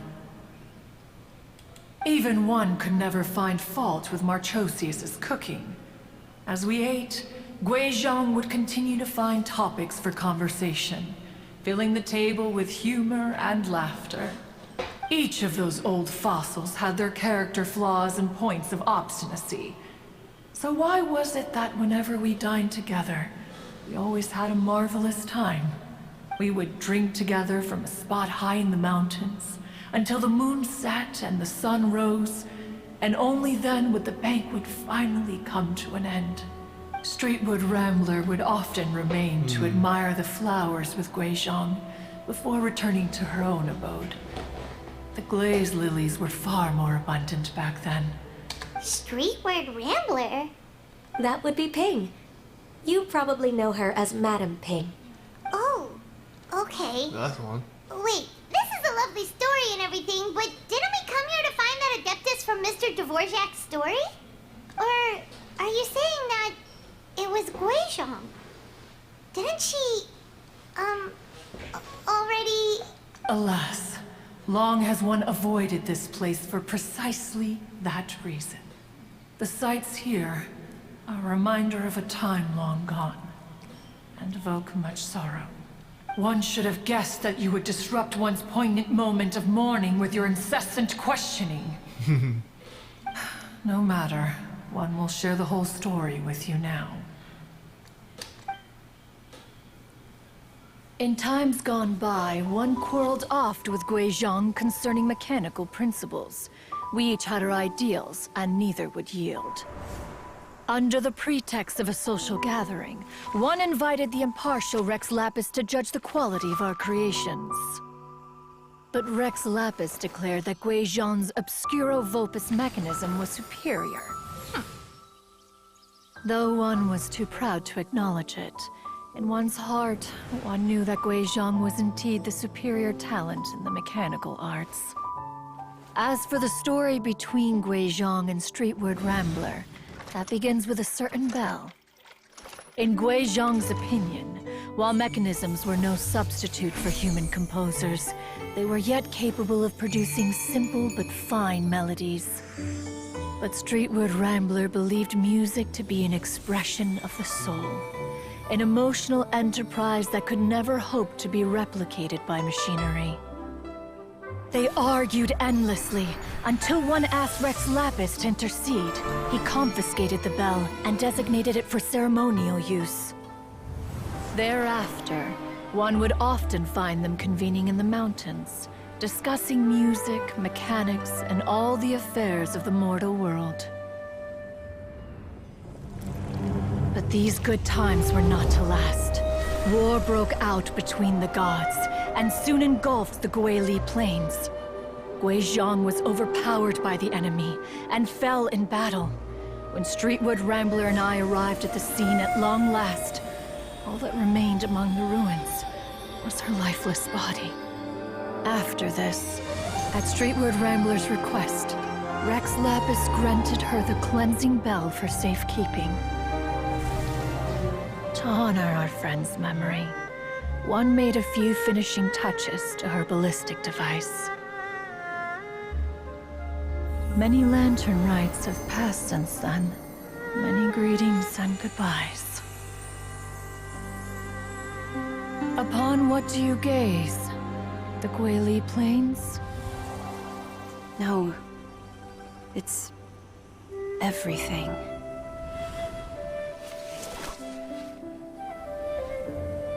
We think of human life as like a lantern that's lit one minute and extinguished the next.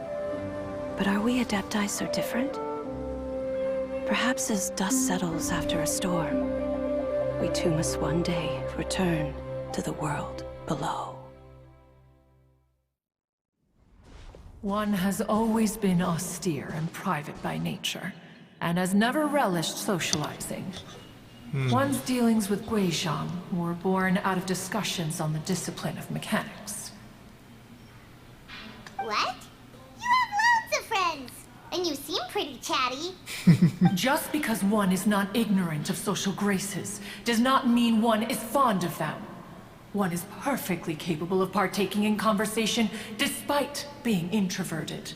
But in the end, one is nothing like Streetwood Rambler.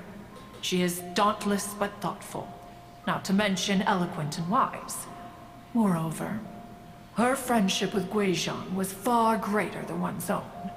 Back when they were rivals, they would often compete against one another in the realm of musical composition.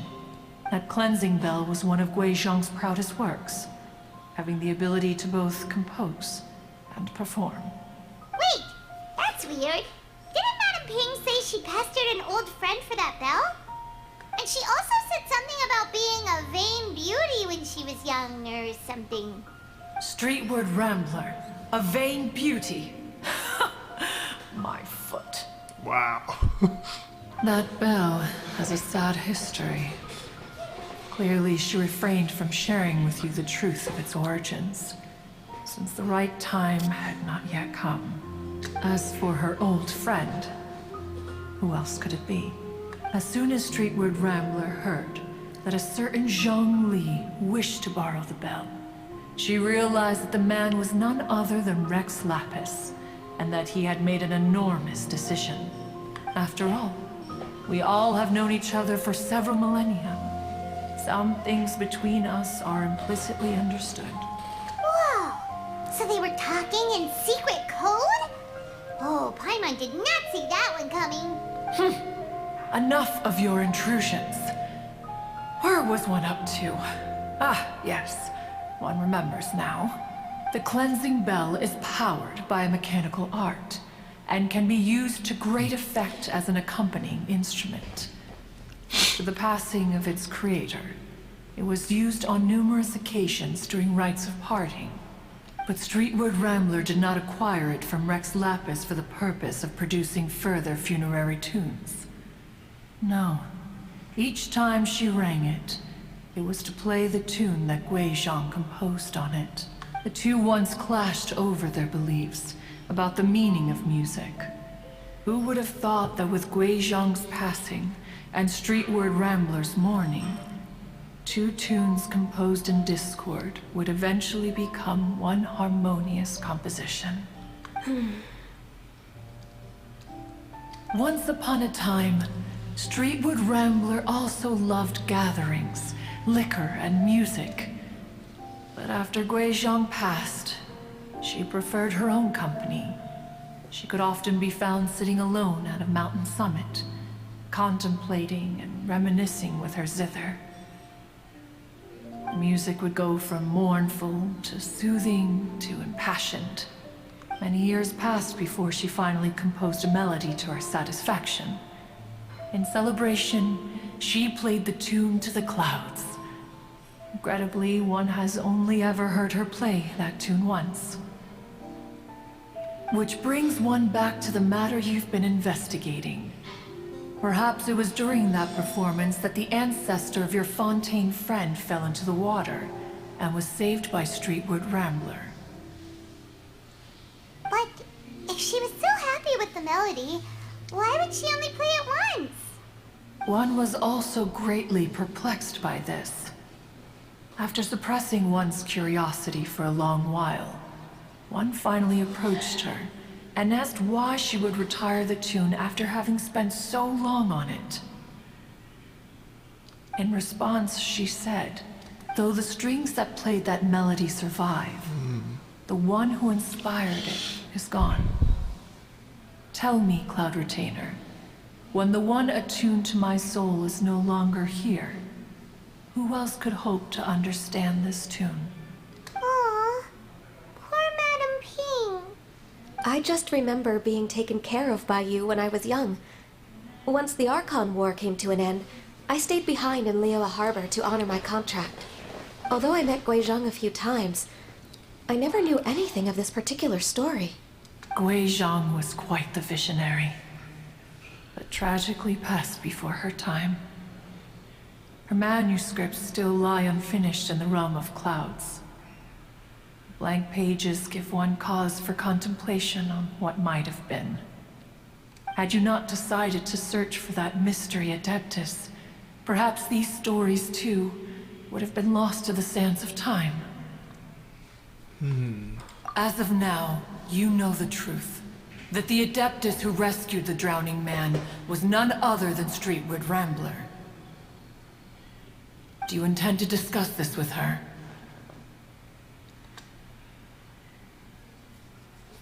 Do you mean Ping might find the topic too distressing?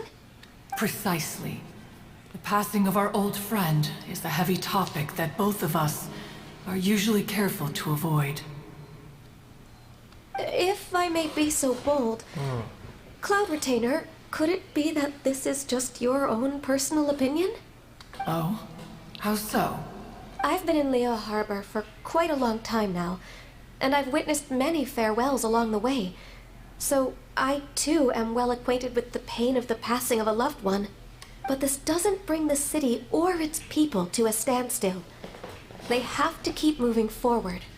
Someone as perceptive and wise as Ping will surely have come to understand and embrace this. Though these immortal mountains have lost an Adeptus, the harbor of mortals has gained a wise elder. No loss can ever be undone. But there is always much that can still be gained. Ping has helped countless people, and will guide many others in the years to come. And all to whom she extends a helping hand become her friends.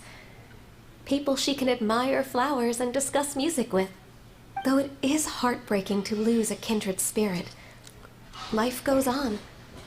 Because there are new friends waiting for you further down the road. Cloud Retainer, I wonder if she knows that. We even asked Madame Ping what she thought about adding a music festival to this year's Lantern Rite. That what we're here for? Come on. When we get back, why don't we just ask her if she'd like to perform? Maybe we can even get her up on stage. Dang. You youngsters and your imaginations. Why don't you come with us? It's been a long time since you last spoke with Ping, and Liyue Harbor is always decorated so beautifully during the festival period. Is not every Lantern Rite the same in this regard? Were there ever anything new to discuss, one and Ping could meet any day of the year. I disagree. Each new day and each new year is different from those that have come before. How long will you simply let them pass you by? There's nothing else. This is to do it for guiding you. The edibles she brought this time were indeed quite delectable. Very well. Then one will be off. If the other old fossils have sneaked away into the city to amuse themselves, one shall soon find out. All right. We should be getting back to the harbor as well. We don't want to keep her waiting. Yep. Once the Guili Assembly, now the Guili Plains. Say, if we planted flowers there, and cared for them carefully enough. Do you think that one day we'd be able to recreate the sea of glaze lilies? Allow one to take back one's praise from a moment prior. You are still far too given to flights of fancy, child. What? Cloud Retainer? You were still listening? One observed that you were making no effort to leave, and returned to chasten and hasten you. This time, one is departing in earnest. So, why is he still there?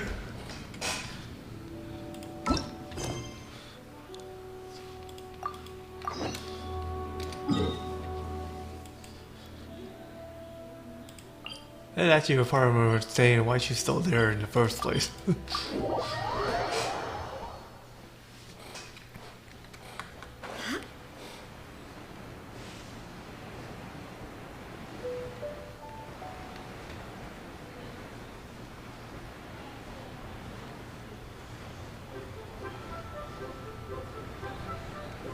Time to come by. Huh, Cloud Retainer's there too. Glad this one not high enough. Gravity, thank you very much.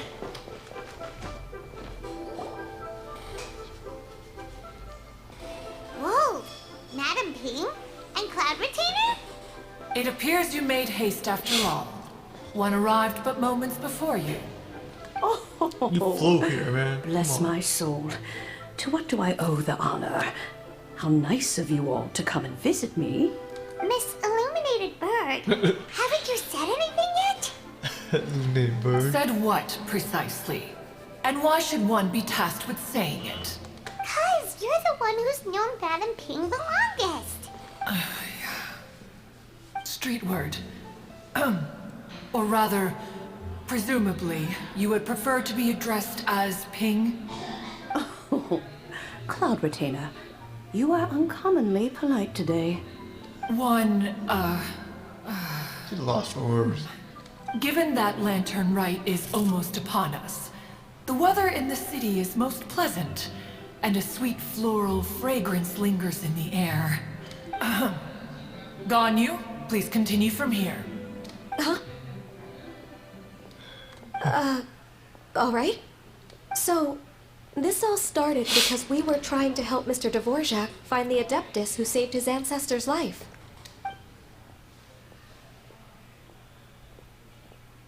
Cloud Retainer informed us that the one who played that melody and rescued the drowning man was none other than yourself. Let me think. Yes, I do believe I recall that encounter. That was the Adeptus. Is she the It's a Adeptus? long time ago, that was.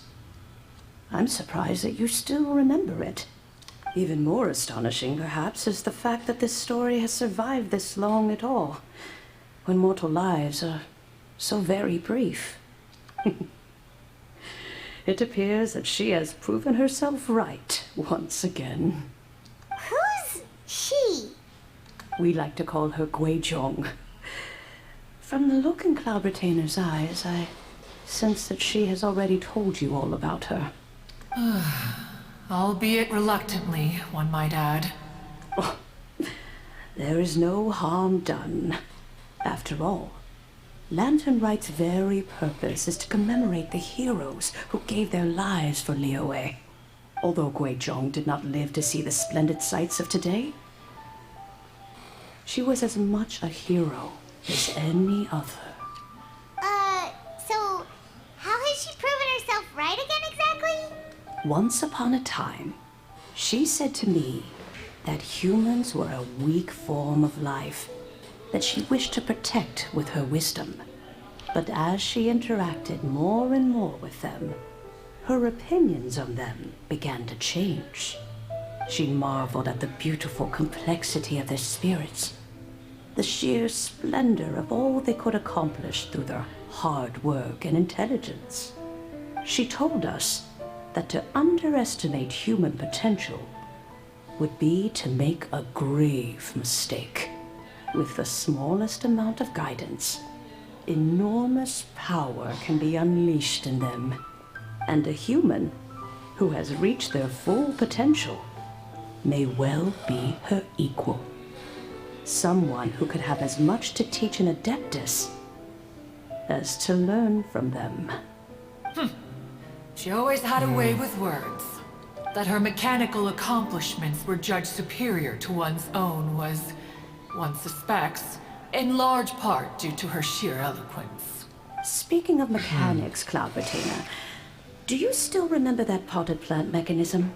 The one that the two of you gave me as a gift? Of course. Guizhong and one both put an immense amount of effort into that gift. It would be no overstatement to call it a testament to each of our individual technical genius. As Guizhong once said, it takes every blade of grass and every flower to make a homeland. When I see the sight of Liyue Harbor before us today, I am reminded of this. Madame Ping looks very emotional right now. Been through a lot for the time with her. Of all of us, it was Guizhong who was the fondest of these grand and exciting occasions. If she were still with us, I'm quite sure she would still be trying to best Cloud Retainer's finest works at every opportunity. Liyue Harbor is always filled with the sound of music at this time of the year. If she were here, one is certain that she would seek you out to discuss and debate the virtues of various melodies. Oh yeah, music! We've been dying to ask. What was the melody that you played back then? Oh, also, with you being such a music expert and all, why don't you join the concert as a performer? I can make arrangements right away. Oh, as much as I don't wish to dampen your enthusiasm, it's been a long time since I played this zither. My fingers don't have the dexterity they once did, and whenever I play that tune, it always reminds me of her. I start wondering what she would think of the changes I have made to her melody. There was a period of time whenever I started strumming, it almost felt like she was back again. Sitting right there on the stone stool next to me, chatting away. Skybracer and Seagazer too, looking just like they did in the old days. No matter how much time goes by, the moment that melody starts playing, it transports me right back to that time in my memory. Dude, you mentioned about that instrument there. It reminded me of one of those Chinese movies again. So the past still weighs heavily on your heart? Oh, I would be lying to myself if I claimed to have completely moved on. But that is not to say that grief doesn't get easier with time. Despite the sadness, I have found many things that bring me joy in life. It is simply the nature of the world in which we live that even if one wished to mourn for an eternity, it would be a nigh impossible feat. Just look at this potted plant. Isn't it stunning? It takes an honest and open mind to confront and conquer grief. You have indeed made progress. Be that as it may, I shall leave the lantern rite stage to the youth of today. Well, if you're sure. Granny! Whoa, what's everyone doing here? Oh. Did something bad happen? Oh, and now we've spooked Yanfei. No, everyone's just here to give me their regards for the holiday. Oh, that's wonderful, I'm glad. Well, in that case, happy Lantern Rite, everyone. Happy Lantern Rite? Yeah, Lantern Rite? Yeah, could be a Lunar New Year too. Happy Lantern Rite. Oh, I just remembered that I have some work to do at Yuehai Pavilion that I need to discuss with Yanfei. I haven't been able to find a chance until now. I will leave Mr. Dvorak in your capable hands. Cloud Retainer, Ping, we will be off for now. Wow. Huh? Does it have to be right now? Which case is this again? Hey, Ganyu! She ran away. It seems Ganyu still has much to learn when it comes to the art of deception. What a pity. She has learned nothing of one's ability to carry a conversation. Since it's been so long, really? Cloud Retainer, why don't you stay? I'll make a cup of tea and we can chat a while. Gladly. This was one's intention as well. When you next see the Fontaine musician, please give him my regards. I'd like to wish him the very best with the concert. You got it, Madam Ping. Thank you all. I think you've listened to enough of my nattering for one day. As for that melody, I will play it for you all another time. Goodness knows I need to practice it first. Wow, that'd be great. We'll look forward to it. When that time comes, wherever her spirit may be among the countless grains of sand and specks of dust between the harbor and the mountains, perhaps she will look at the Liyue of today and steal a smile when she sees the prosperous land that it has become. All right, let's go tell Mr. Dvorak the news. Oh man, I was dazing off. Let's see what's going on.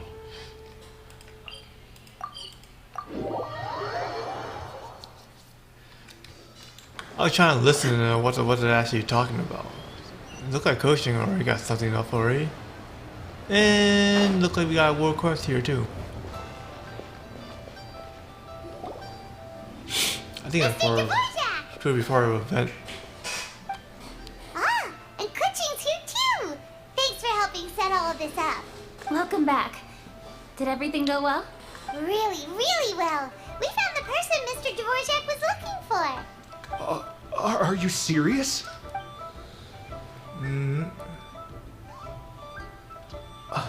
I see. So the melody my ancestor heard was an adeptus remembering her late friend? That certainly explains why it was such a powerful and poignant tune. That makes sense, so. Huh. That's a really interesting first reaction. Guess that comes with having a musical mind. I have to say, though, it's hard to believe that the fairy from the tale is now an elderly granny. Oh, Paimon knows exactly what you mean. Normally, Adepti don't age at all. But Streetward Rambler, or Madam Ping as we know her, probably only became old because it's what she wanted for herself. Madam Ping possesses vast knowledge and great wisdom. Whatever physical form she may decide to take, her mind and wits are as sharp as they come. Yep, Kuching summed it up perfectly. That's exactly what Paimon was trying to say. I think... yes.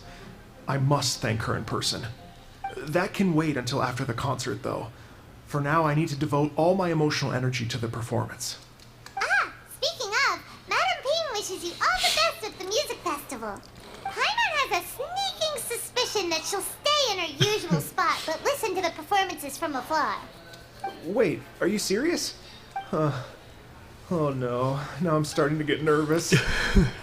Just treat it like any other performance. Exactly. Okay, alright. Nope, another rehearsal is in order. Please excuse me, everyone. Mr. Dvorak? He's already gone. Paimon wasn't even finished telling him everything. Before we set off on our search with Ganyu, he asked us about what music means to people. After our recent adventure, Paimon thinks we have a lot more to say about that now. Please, share your insights with me. Sure. Well, we found out that music can be used for good, but also for bad. It can make people happy and moved, but it can also be sad and bittersweet. And music is like a kind of memory written in people's hearts. It can put you in touch with feelings from a totally different time and place. It sounds like you had an eventful trip. Don't worry, I'm sure Ganyu will fill me in on all the details shortly. Wait, does that mean you're gonna carry on working? Mm-hmm. What you do? Just a few things to wrap up. What the All the heck? groundwork is done. As long as everyone enjoys the festival activities, all our efforts are worthwhile. Alright. Happy Lantern Rite to you as well. Whew. That should be everything taken care of, right? Paimon feels like she's forgetting something. What was it? Oh, it feels like it was a while ago. Shoot! Latent... Wait, no. Anyway, fancy bamboo shoots! Yeah, made from NASA bamboo shoot. Jean-Lee said he wasn't in a hurry, so if we went now, there's probably still time, right?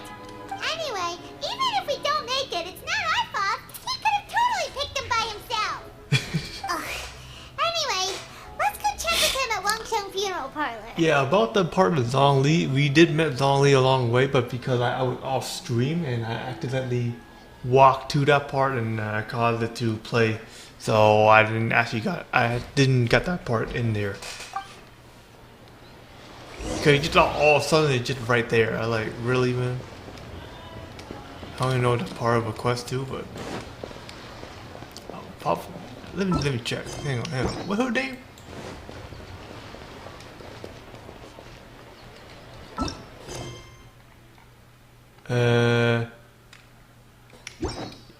What's this one?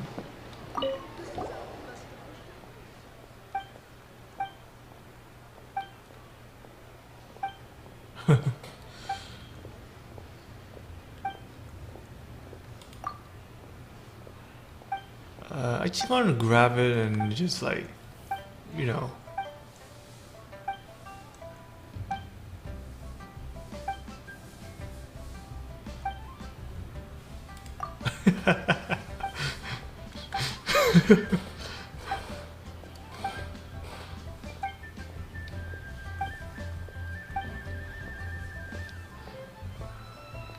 Oh boy, time for Paimon and me to go blow up the high sky. Wow.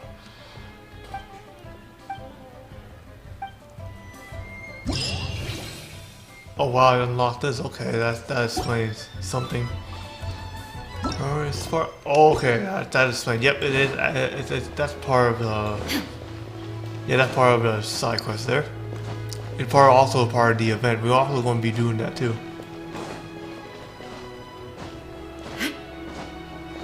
So that way that you unlock. Aha! Hey, I'll get here. Where's Zhongli?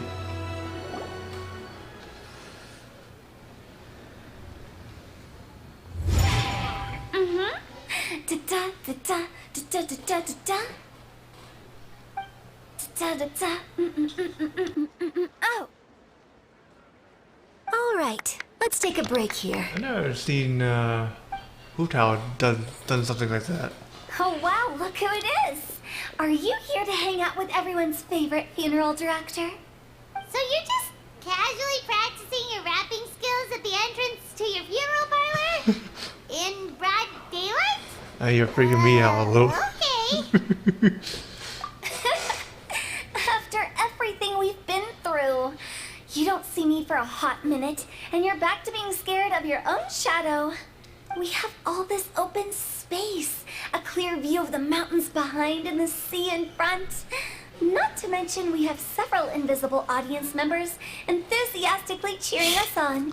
It's the perfect spot to rehearse. Invisible audience members? Gotta say, it took me a few days to get used to Director Who's way of talking. Xinyan was pretty spooked too when she first got here. Just like when she sees a frog, but a giant frog with sharp teeth. Come on, knock it off. What's wrong? I've never seen someone look so confused before. Well, don't worry, because Director Who's here to explain it all.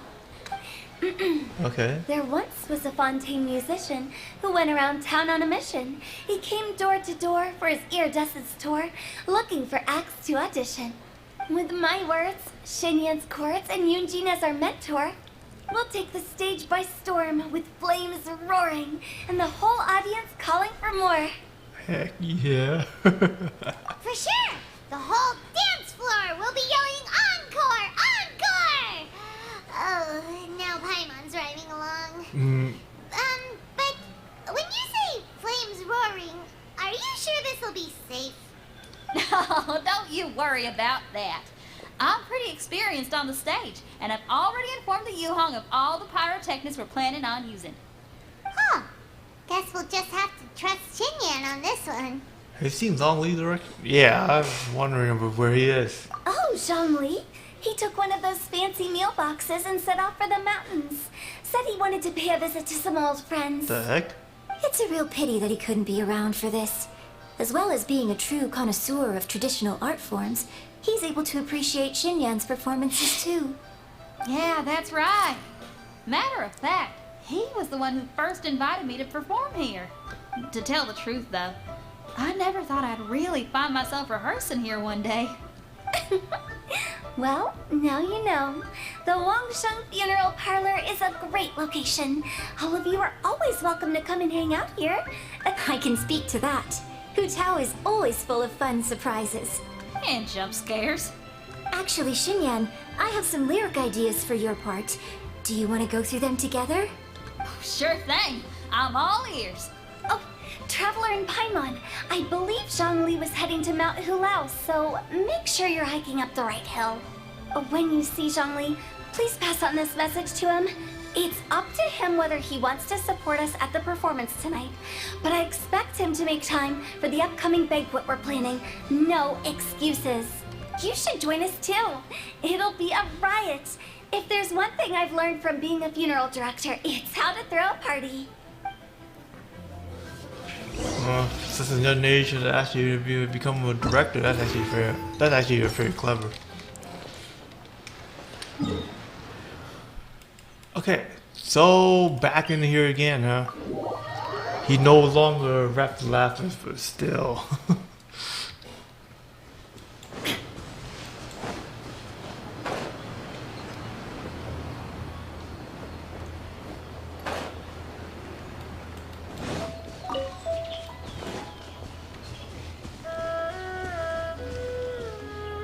Well, this is new. Paimon sees them! It's illuminated deer! And illuminated bird number 2! What the? Really, Paimon? A familiar face. Have you come from Liyue Harbor? How is the city nowadays? Everything's great! But you know, if you're so curious, you can always go and check it out for yourself! In fact, Mooncarver has been taking many walks on Mount Tianheng in recent times. I believe the sights of the city are quite familiar to him. Zhongli! Here you are! We've brought the bamboo shoots you wanted. Impeccable timing.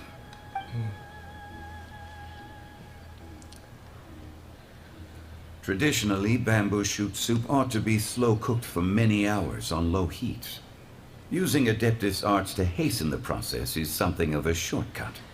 Wait, that mechanism. Is that? Indeed. Cloud Retainer kindly lent me her supreme cuisine machine. Can we not just call it a cooking machine? Actually, never mind. She seems to take a lot of pride in her mechanical gizmos, so it's probably best if Paimon doesn't go changing the name willy-nilly. I trust that you found the answers you were seeking during your recent journey? Yeah. Excellent. The past should be remembered, but not overly dwelt upon. Our journey should be seen as a means to take on more from the world around us. When the bamboo shoot soup is ready, I must insist that you try some for yourself. Of course. Oh, Zhongli! Hu Tao told us to tell you something. She said, it's up to him whether he wants to support us at the performance tonight, but I expect him to make time for the upcoming banquet we're planning. No excuses! When she says performance, she must mean the Lantern Rite Music Festival. As for the banquet, she didn't tell us anything more about that, but she invited us to come as well. As you can see, I have a prior engagement with 2 Adepti friends of mine tonight. Please, give Director Hu my best wishes for the performance. As for the banquet, since the Director insists, far be it from a mere consultant like myself to refuse. Yay! Then we'll see you there? Absolutely. Get this Rex thing Lapis, done. the bamboo shoot soup is ready. Thank you. I will examine it right away. The appearance is exquisite, and the aroma rich and intense. The craftsmanship of this machine is commendable indeed. Since you came all this way, you should not leave empty-handed. Please, take some soup. It tastes most exquisite while still warm. I don't mind. Oh, so that's what it actually got. Okay, nice. Now I have to return back to Leo Harbor. Wow, a lot of things going on in Leo Harbor. We actually finished those event too. It doesn't seem like I have much time either to be doing the event.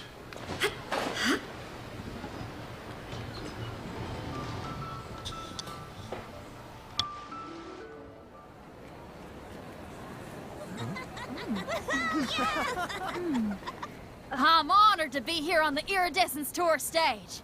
All right, without further ado, I'm Xinyan, this is Hetao, and this is a little something called... The Bling Lilies!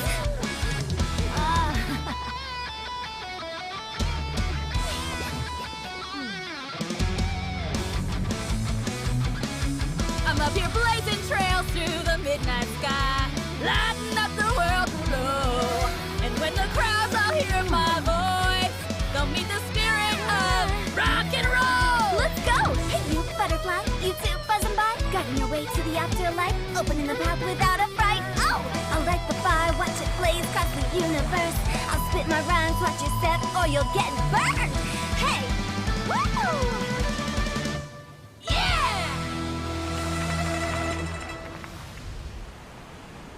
Does anyone have any plans tomorrow?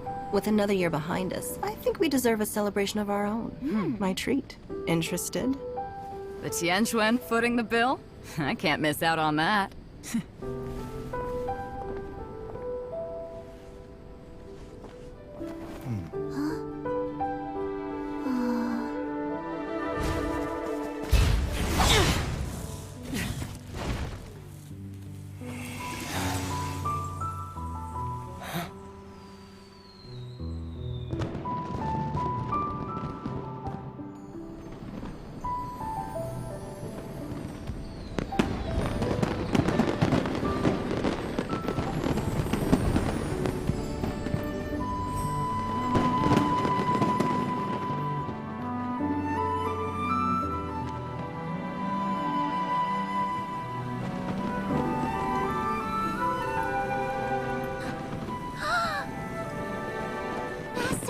Master, listen!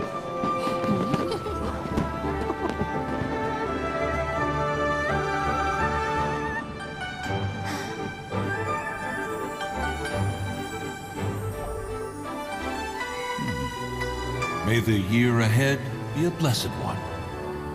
I believe it shall be.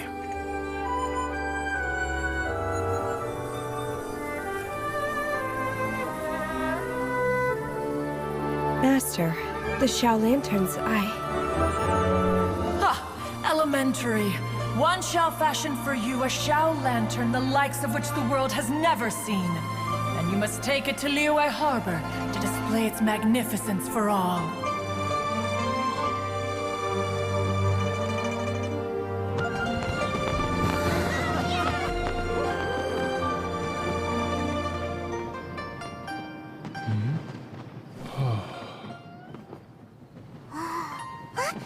Listen! That must be Madame Ping!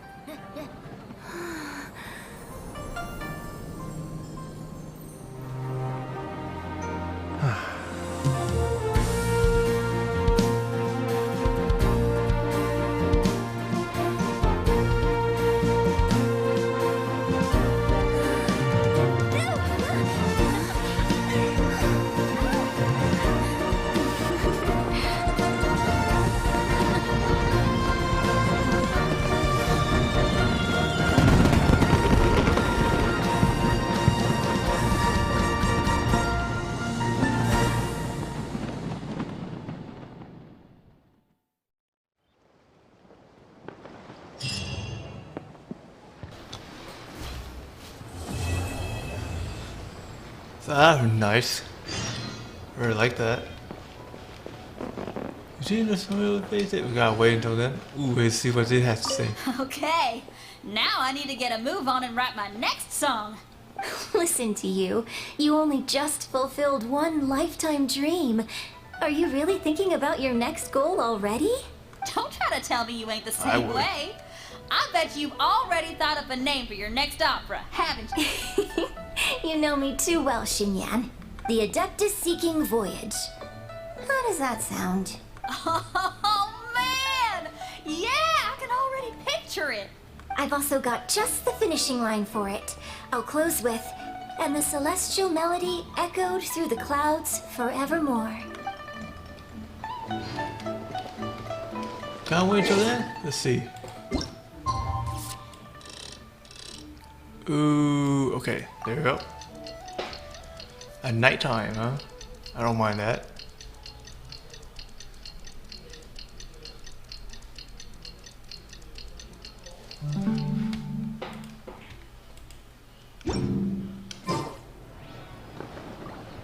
Wait the following night, though. That basically like the next time.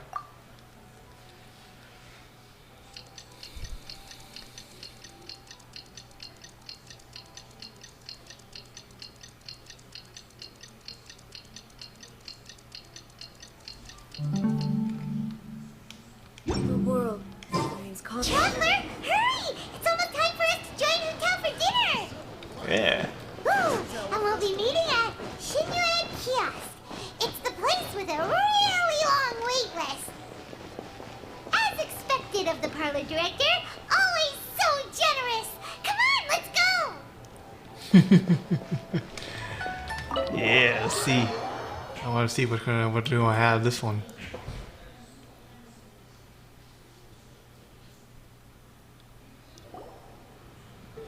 Oh, so that's how it is. Thanks for the suggestions, Mr. Zhongli. I have them all noted down.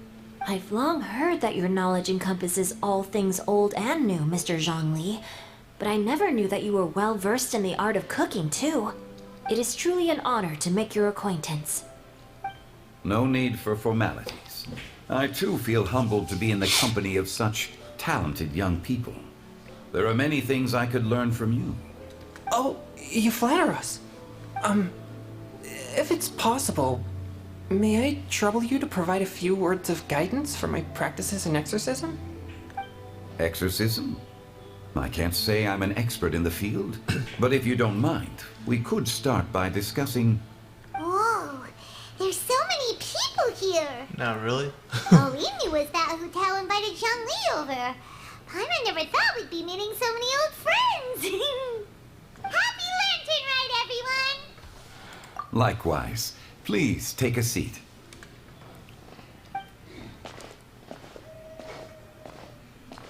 Happy Lantern Rite! Are you having fun? A lot. Yes, culture. Me too. I've seen Xinyan perform before, but this is the first time I've watched something like this. I heard that the audience loved it too, and she's been receiving quite a lot of performance invitations lately. She's more busy than ever, and Yoonjin's gonna help her. Yep, and they asked us to pass on their season's greetings to everyone. They hope we'll have a wonderful gathering. The performance was spectacular indeed. However, it gave Xiangling a huge burst of inspiration, which in turn gave us a bit of a headache. Us? Did Xiangling ask you to try out her dishes too?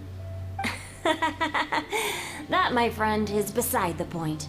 Watching you eat was enough for me. Come to think of it, I probably shouldn't have burdened Chong Yun with eating my share too.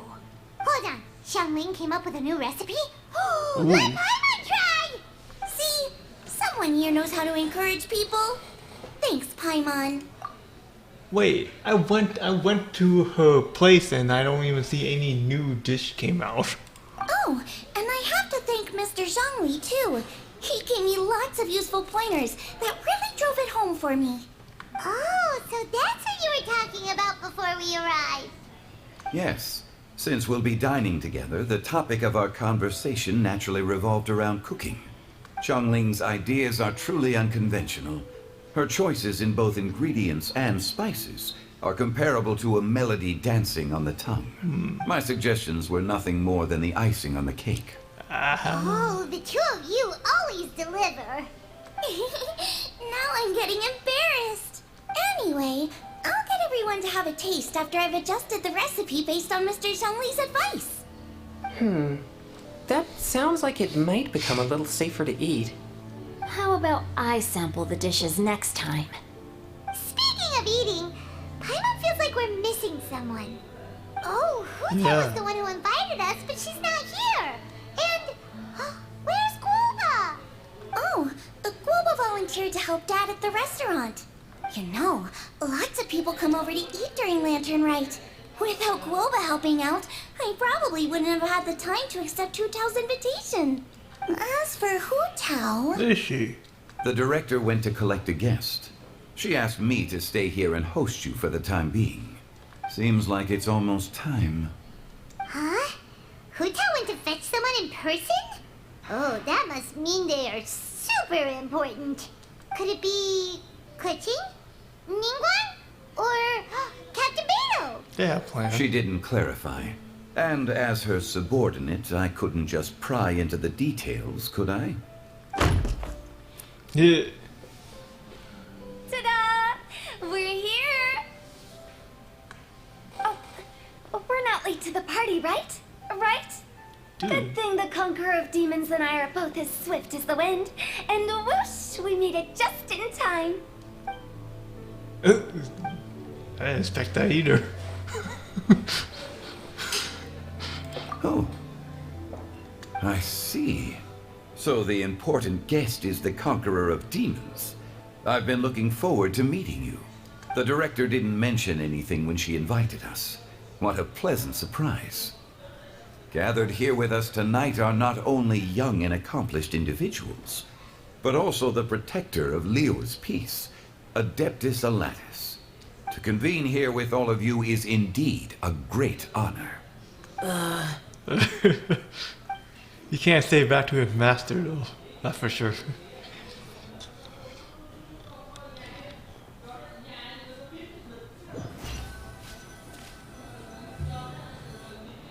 It's almost Lantern Rite, yet you took all the trouble coming here. The director has a way of making it difficult to decline. Rex Lapis, may I ask what troubles you? The director asked me to buy sesame oil in preparation for the celebrations. Huh. Then why would you come all the way to Wangshu Inn? I had a pleasant chat with Chef Yanxiao and received some spices from him. And, see? Here's some matsutake and a portion of ham. What about the sesame oil? It's a shame. I couldn't find the kind the director was looking for.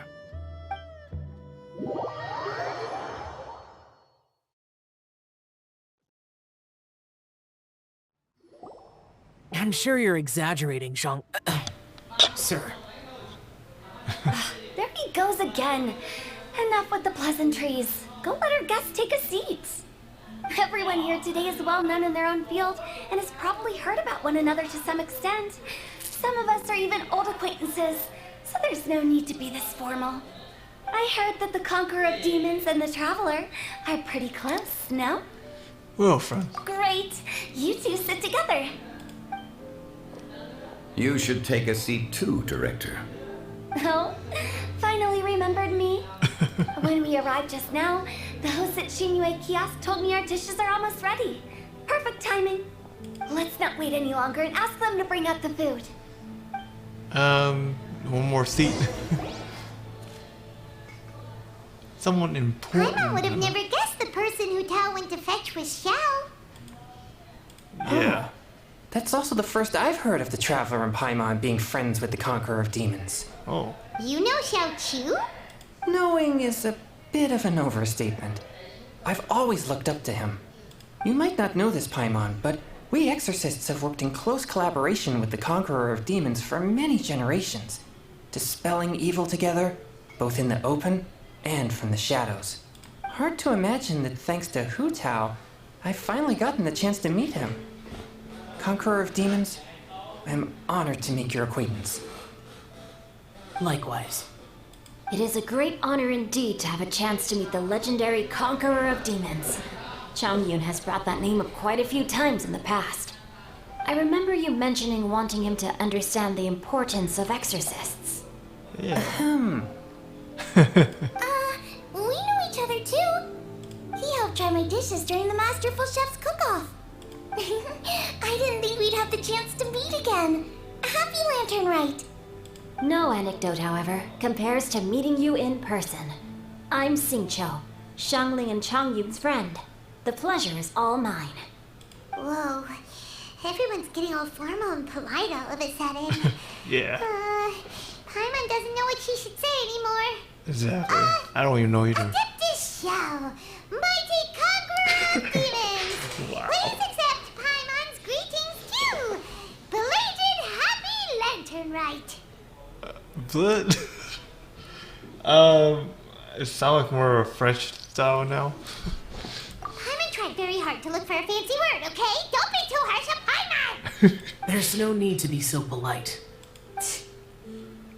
You're right. This was meant to be a nice little get-together between friends after all. Too much formality kills the atmosphere. I didn't plan this gathering only for everyone to walk on eggshells. Hiya. What's your true intention then? A little get-together between friends, sipping the finest tea and watching lanterns float into the sky, bidding farewell to the past and embracing the present with joy. And that is something our consultant would say. I think it deserves a standing ovation. She actually jumped in quick. Indeed. Exceptional acting skills, Director. Acting As skills. for me, I'm just here to have fun and treat everyone to something good. We all worked really hard this year, whether traveling or guiding, cooking, helping with the family business, exorcising evil spirits, or conquering demons. And of course, our consultant, who's been helping out at the parlor every now and then. Everyone has done some pretty amazing things. As the one who brought everyone together, it goes without saying that I'm the one most deserving of praise. Sounds kind of self-important, but Paimon thinks it's pretty amazing that she managed to talk Xiao into coming. He rarely ever enters Liyue Harbor after all. Clear about how she did it. It wasn't as complicated as you think.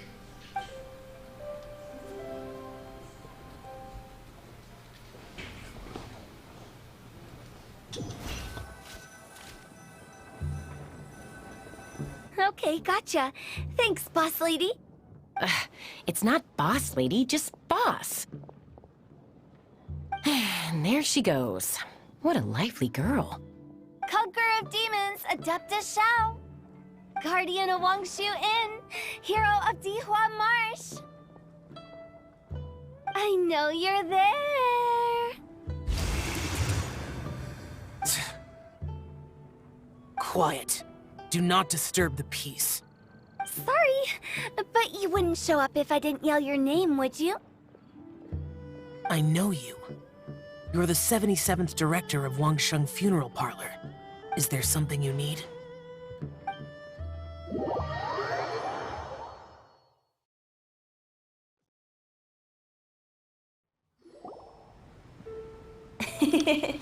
That does sound like one of Hu Tao's antics.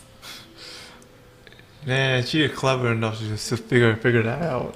Did the Conqueror of Demons agree to come so that Hu Tao would stop pestering him? There might be other reasons. Smart guess. Huh? There's more to it? It gets pretty boring from here on. I talked about the funeral parlor's past relationships with the guardian yakshas. You know, just to be sociable. In the time of the Archon War, disputes were frequent, and disaster overtook the land. Humans couldn't escape from the torment of the plague, nor could they escape death. The Adepti vanquished the demons, the Millelith fought valiantly, and Wangsheng Funeral Parlor was responsible for purifying the diseased and sending off the spirits of the dead. That is how the border between life and death was maintained during the war. And it effectively prevented further incidents from happening. That's right. 1 point for the consultant. But despite our deep-rooted connection, it still took me quite a while to actually convince him. So worry about it, Karma. You know him pretty well, huh? This matter is out of my control, so I need to be cautious. True, but I've kept that in mind too. That's why everyone here today is in one way or another acquainted with elemental power. Besides, it'll only be for a short while as we dine together. There won't be any lasting consequences. But I didn't expect there to be so many people. There's no need to worry, Conqueror of Demons. We're not feeling anything unusual so far. Our young exorcist over here is protected by his pure yang energy, so he's probably the most resilient. That's not the same. And did you just toss your carrots into my bowl? Hey, don't look away. Huh? What?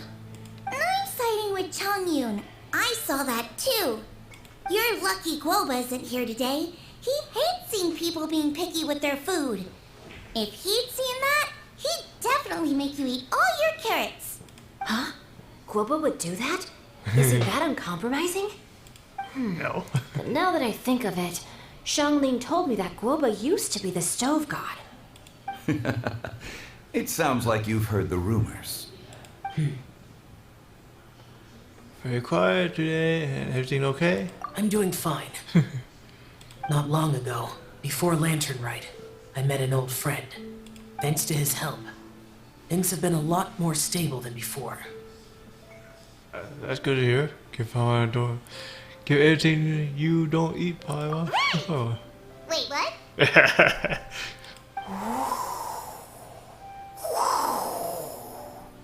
Seeds of story, brought by the wind.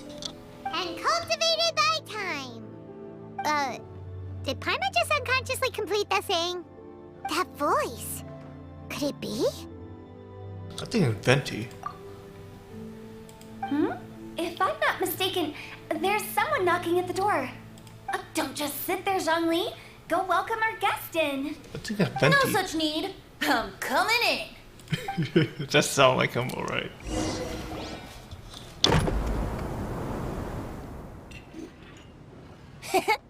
You finally let me in. Hello, hello. No matter if we've met before or not, this moment marks a brand new encounter.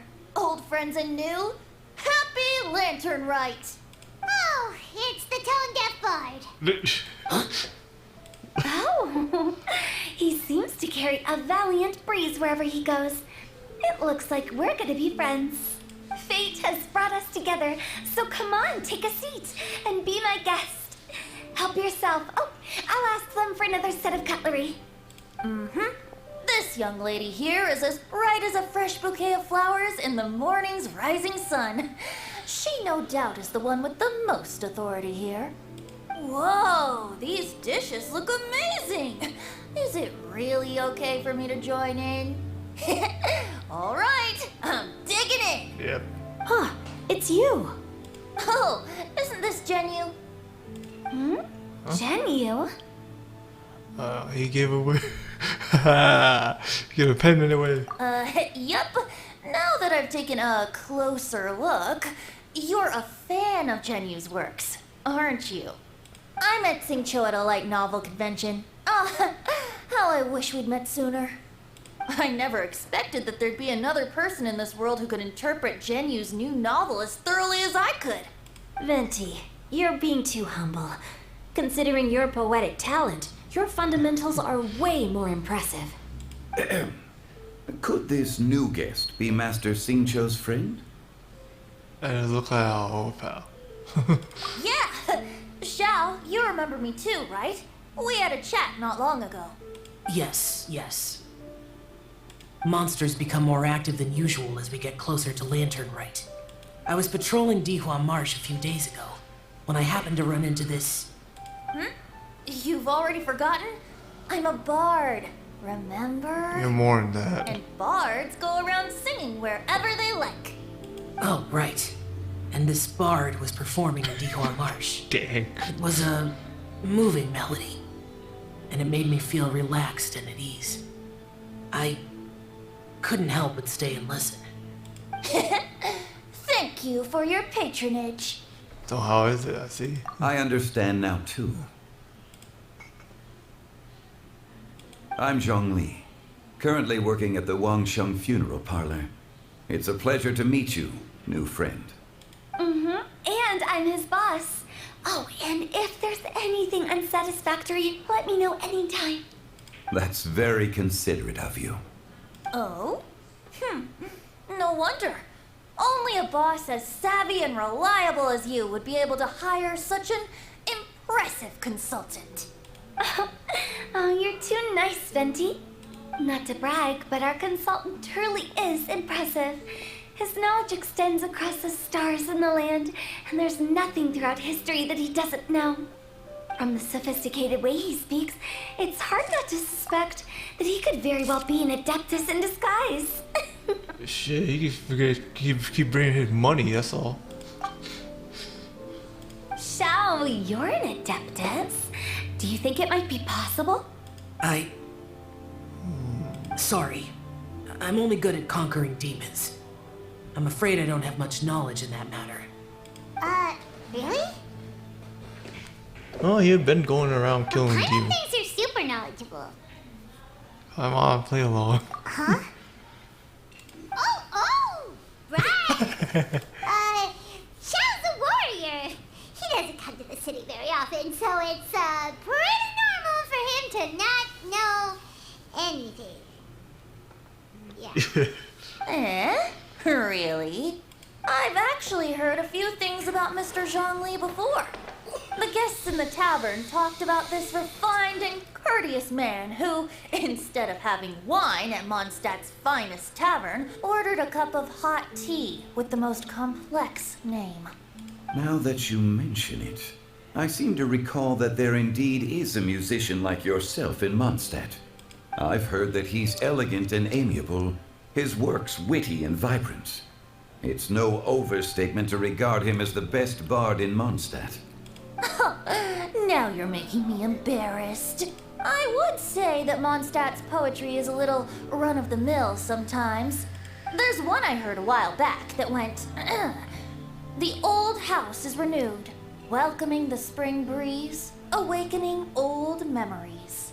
The meaning's there, but the word choices are unimaginative, and there's a distinct lack of literary flair. I think so too. The composition needs a little jazzing up. If I were to give it a go, I'd make it an old melon on a vine, a new flower that grows fine. Oh, good one! It feels unique and has a nice ring to it. You have great taste, Venti. I was right about you. Let's shake hands. Of course, of course. Hey, Shincho! Mind lending me a few books when we get back? Pick out some well-written ones. I don't know if it's my own lack of literary knowledge, but I couldn't tell the difference between those two. I don't think it's your fault. Changyun's right. It's not our fault. I lost it on Hu Tao and Venti. They're having any ugly nicknames. Oh, you have a point. But speaking of, why is the Tone Deaf Bard here? Are you here to take part in Lantern Rite too? I heard that Liyue will be hosting a Lantern Rite music festival this year. As a musician myself, how could I possibly resist the temptation to come take a look? Or listen.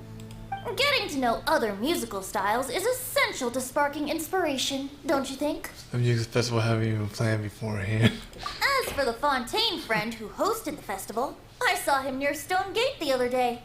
The Iridescence tour has finally been held successfully for once, Oh. so I had to congratulate him. So, he brought him there? Don't think anything of it. By the way, I was watching as you entered Xinyue Kiosk, but no one seemed to notice me. Should I say that it's because I'm an expert in hiding, or that a certain someone deliberately ignored the sound of the wind? Whenever Lantern Rite comes around, Liyue Harbor becomes bustling with activity. People are all busy watching the lanterns and strolling around the shops, and they might just go travel somewhere on a whim. It is rather difficult to predict another's whereabouts. The festival is in full swing and proceeding smoothly. And we're all gathered here with friends, new and old. This is no doubt a wonderful occasion worth celebrating. To come together with all of you at the beginning of the year, one can't help but be filled with joy. In a moment like this, I propose we raise a glass together. In my case, tea in lieu of wine.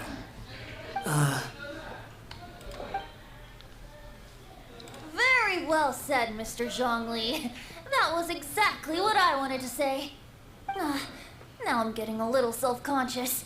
I didn't cause you too much trouble barging in like that, did I? We usually drink wine during occasions like this over in Mondstadt, but since Mr. Zhongli insists on drinking tea, I'll give a toast with tea too. Everyone, thanks for the treat. You're welcome. As the host of this gathering, I hope everyone enjoys the food and drinks. May this year be better than the last. Considering that everyone may have other matters to attend to later, sticking to tea seems like a good idea. All of a sudden, they started proposing toasts. Should we? What's with the urgency? Are we done eating? Wanna head out for a walk? Have you two finished eating? It's always nice to have a breath of fresh air after a meal. Helps with digestion. I'm gonna come too. You still hungry, right? Yeah? Oh, wait, we'll be back. Okay then. Don't forget to come back. Yeah, we left Palma in a row before.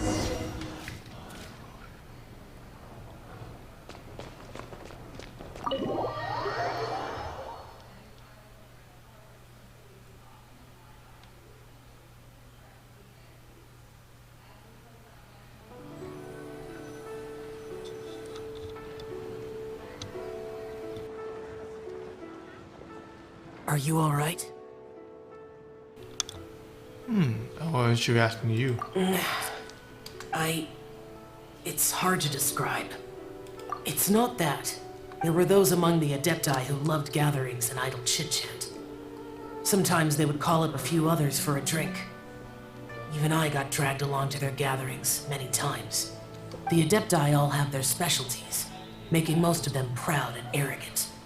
Everything they say is straight from the heart. It never gets too complicated. But this time...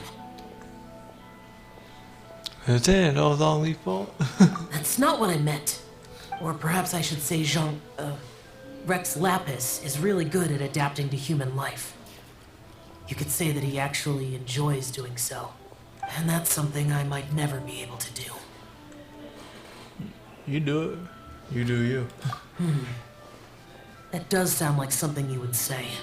No matter. I know my circumstances. Whenever I think of the ordinary conversations I've had with you, it feels strangely novel. Strange in a way? Yes.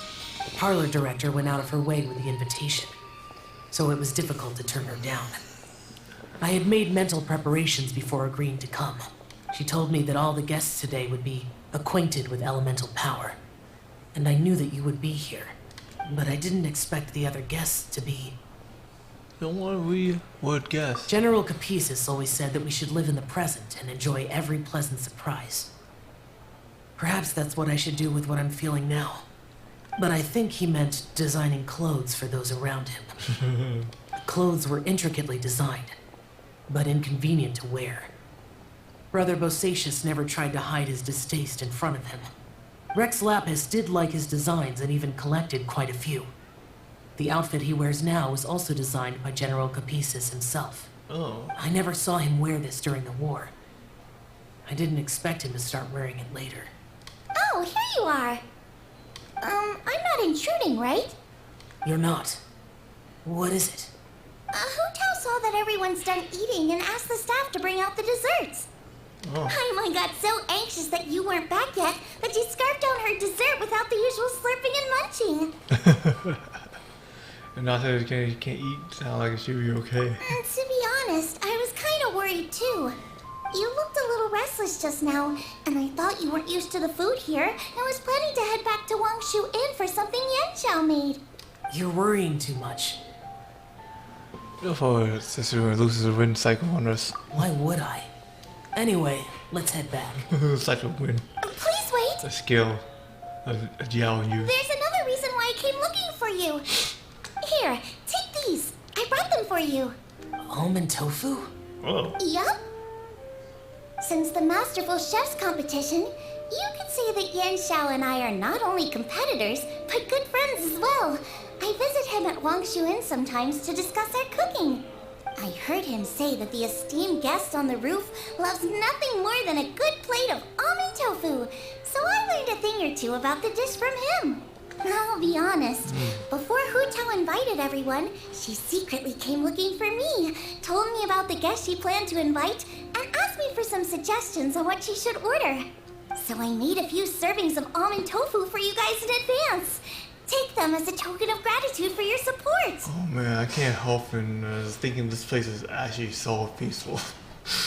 When I told Globa that I was making these for you, he started eagerly running around the kitchen and helping a lot too. Thank you for the trouble. There was no need to... I'll take them. Thank you. And Guoba too. You're welcome. Oh, the almond tofu I made probably tastes and feels a little different from the type Yan Xiao cooks. Please let me know if there's any improvements I should make. Okay. That's all. Alrighty, we should head back now. We can't keep Paimon waiting. She be fine.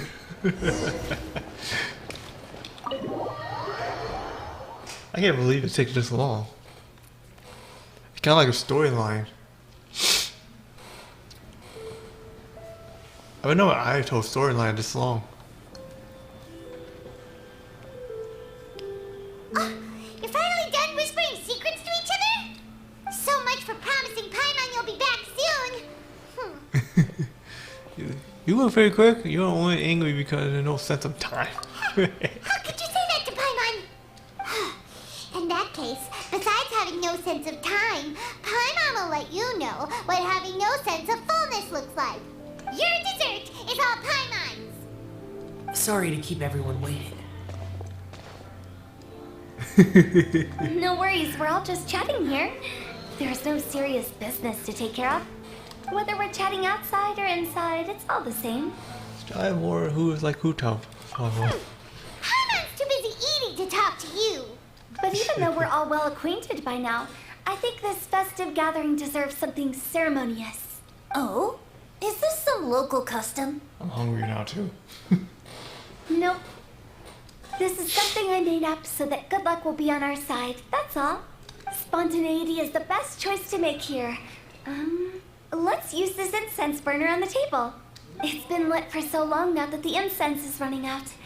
I'll leave refilling and lighting the incense to the most distinguished guest among us all. Lighting the incense will signify continuous growth and prosperity in all our endeavors in the new year. I see. Perfect symbolism, as expected of Hu Tao. And speaking of the most distinguished guest here today, I'm sure we all agree that it's Mr. Zhang Li. I'm not very familiar with the details of his past deeds, but chatting with him has been a real eye-opener, even for a bard who has traveled all across the world. If knowledge were a form of power, one could even say that you are a wielder of unlimited strength. But when it comes to having a way with words, the notable bard is certainly one cut above the rest. I just happen to have a good memory. It is such an unexceptional skill, yet you made it sound like an unparalleled talent. I am truly impressed. Since we all get to nominate someone...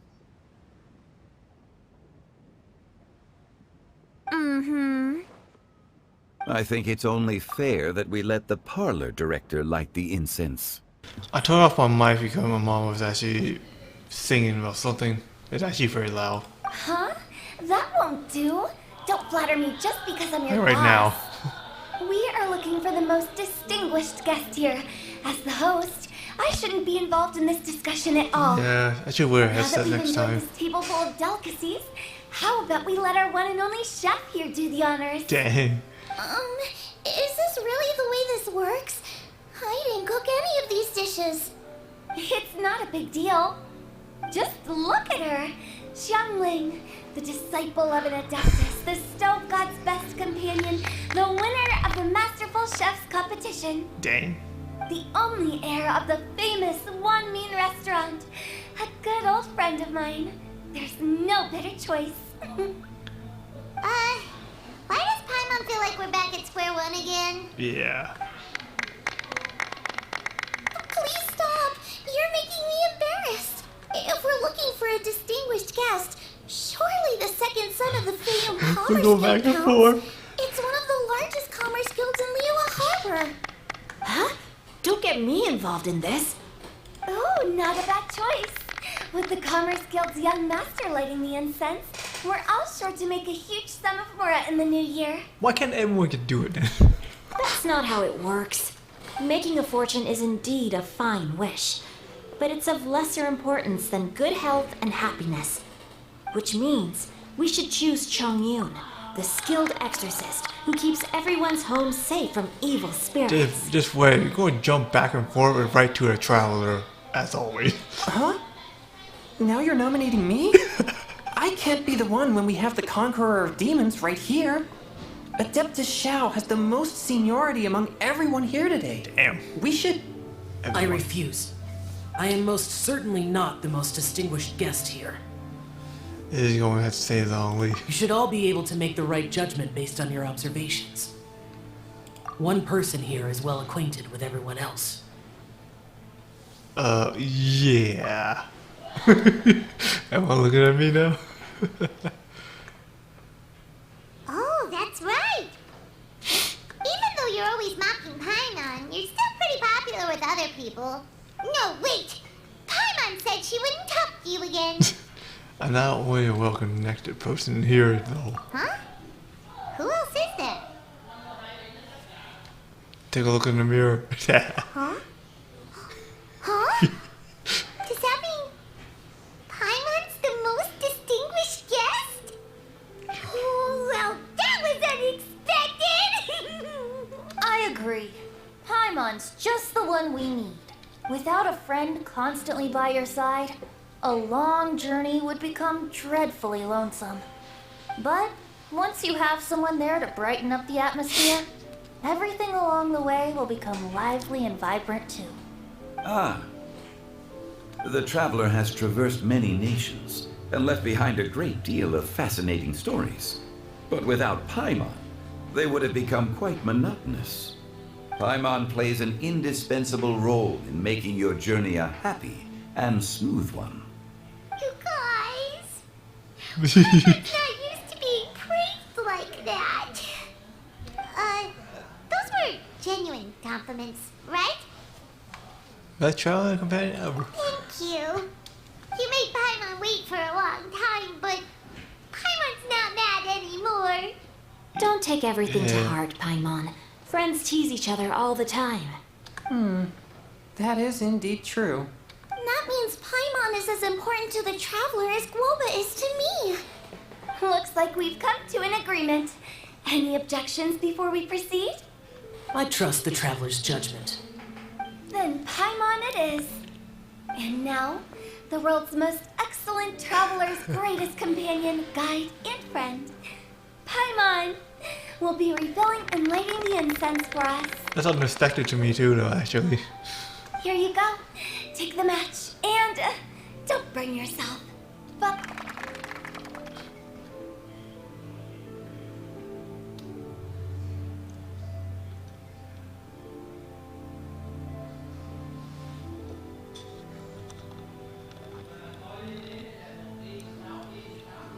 Yeah, I really want to eat too. Hungry. Haven't eaten anything yet. Today.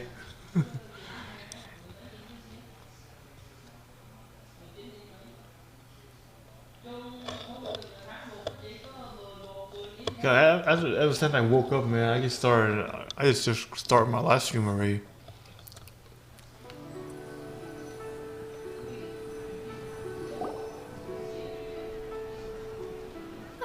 it's getting late. I won't take up any more of your time. You're all free to go as you please. Yep, the tea was amazing too. You don't have to go all polite on me. Just remember to come when I invite you next time. Let's see. Make sure to come. Okay. It's dark out, so I'm going to accompany Xiangling, Xingqiu, and Changyun back home. As for the rest of the guests, I'll leave them to our consultant. No need. I'm headed towards the harbor to meet a friend on the ship. There's no need to trouble one such as Mr. Zhongli. On a ship, you mean Beidou? I think you know the place I'm talking about. Come meet me anytime. It was great getting to know you all. Let's meet again when the spring breeze begins to blow. Bye. Oh, we should write poetry together sometime. We'll catch you all later then. Don't forget to return to the parlor later. There's something I need you to do. Understood. See you later. Bye.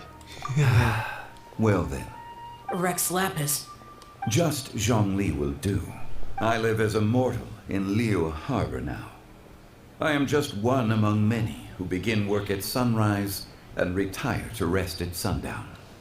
If we were to consider status and seniority as Zhongli, I should be respectfully referring to you as Adeptus Shao. Heaven forbid.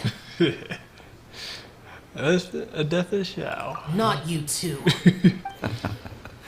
I meant what I said. I heard that during the Lantern Rite Music Festival, you conferred with Streetward Rambler and Cloud Retainer. I take it as you've gained a lot more knowledge about the past? The same truth will sound different coming from different people. As more bear witness to a story, feelings and interpretations expand in variety too. I once had a pleasant chat about the past and present with a Sumeru scholar named Soraya, and learned a few things about her research topic. Sumeru? From the evidence she found and the conclusion she made, her area of research is already very close to the truth. But there are multiple sides to humans and gods alike. In the legends recorded by humans, some gods were depicted as arrogant and condescending. But whether to me, Streetward Rambler, Cloud Retainer, or younger adepti such as Shao and Ganyu, those adepti and gods that may seem extraordinary to humans are something more akin to close companions. This was as true back then as it is right now. Just how Shao may seem unapproachable to most, but the Traveler has proved otherwise. So there's no need to dwell too much on certain things. Zhongli, what you're saying is... It looks like you understood what I meant. The director asked me to accompany you on your return. But I don't think you'll need my protection. I'll be taking a walk around and admiring the night scenery. After that, it'll be time for me to go back and meet up with the director. Goodbye for now. Bye, Zhongli. Everyone's gone now. Paimon always feels a little empty inside when a lively celebration ends. But at least you always stay by Paimon's side. No. Paimon got it mixed up. Paimon, the best and most distinguished travel guide, will always stay by your side, traveler. I'm afraid we're asking you a future too. Just don't respond. Good that you're aware of that. Shell, is there anything else you want to do? We could take you on a tour of Liyue Harbor. No need. I've stayed here for much longer than I had expected. The city lights are a fine sight. But it's time for me to leave. The events of today occurred so abruptly. I appreciate your kindness. Okay. I'll see you next time then. There he goes.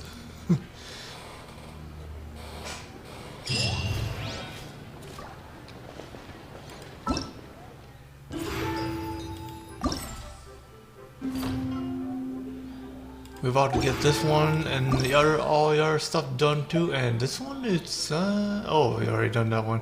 There actually something else too. Anyway, yeah, I'm gonna call it a day for now.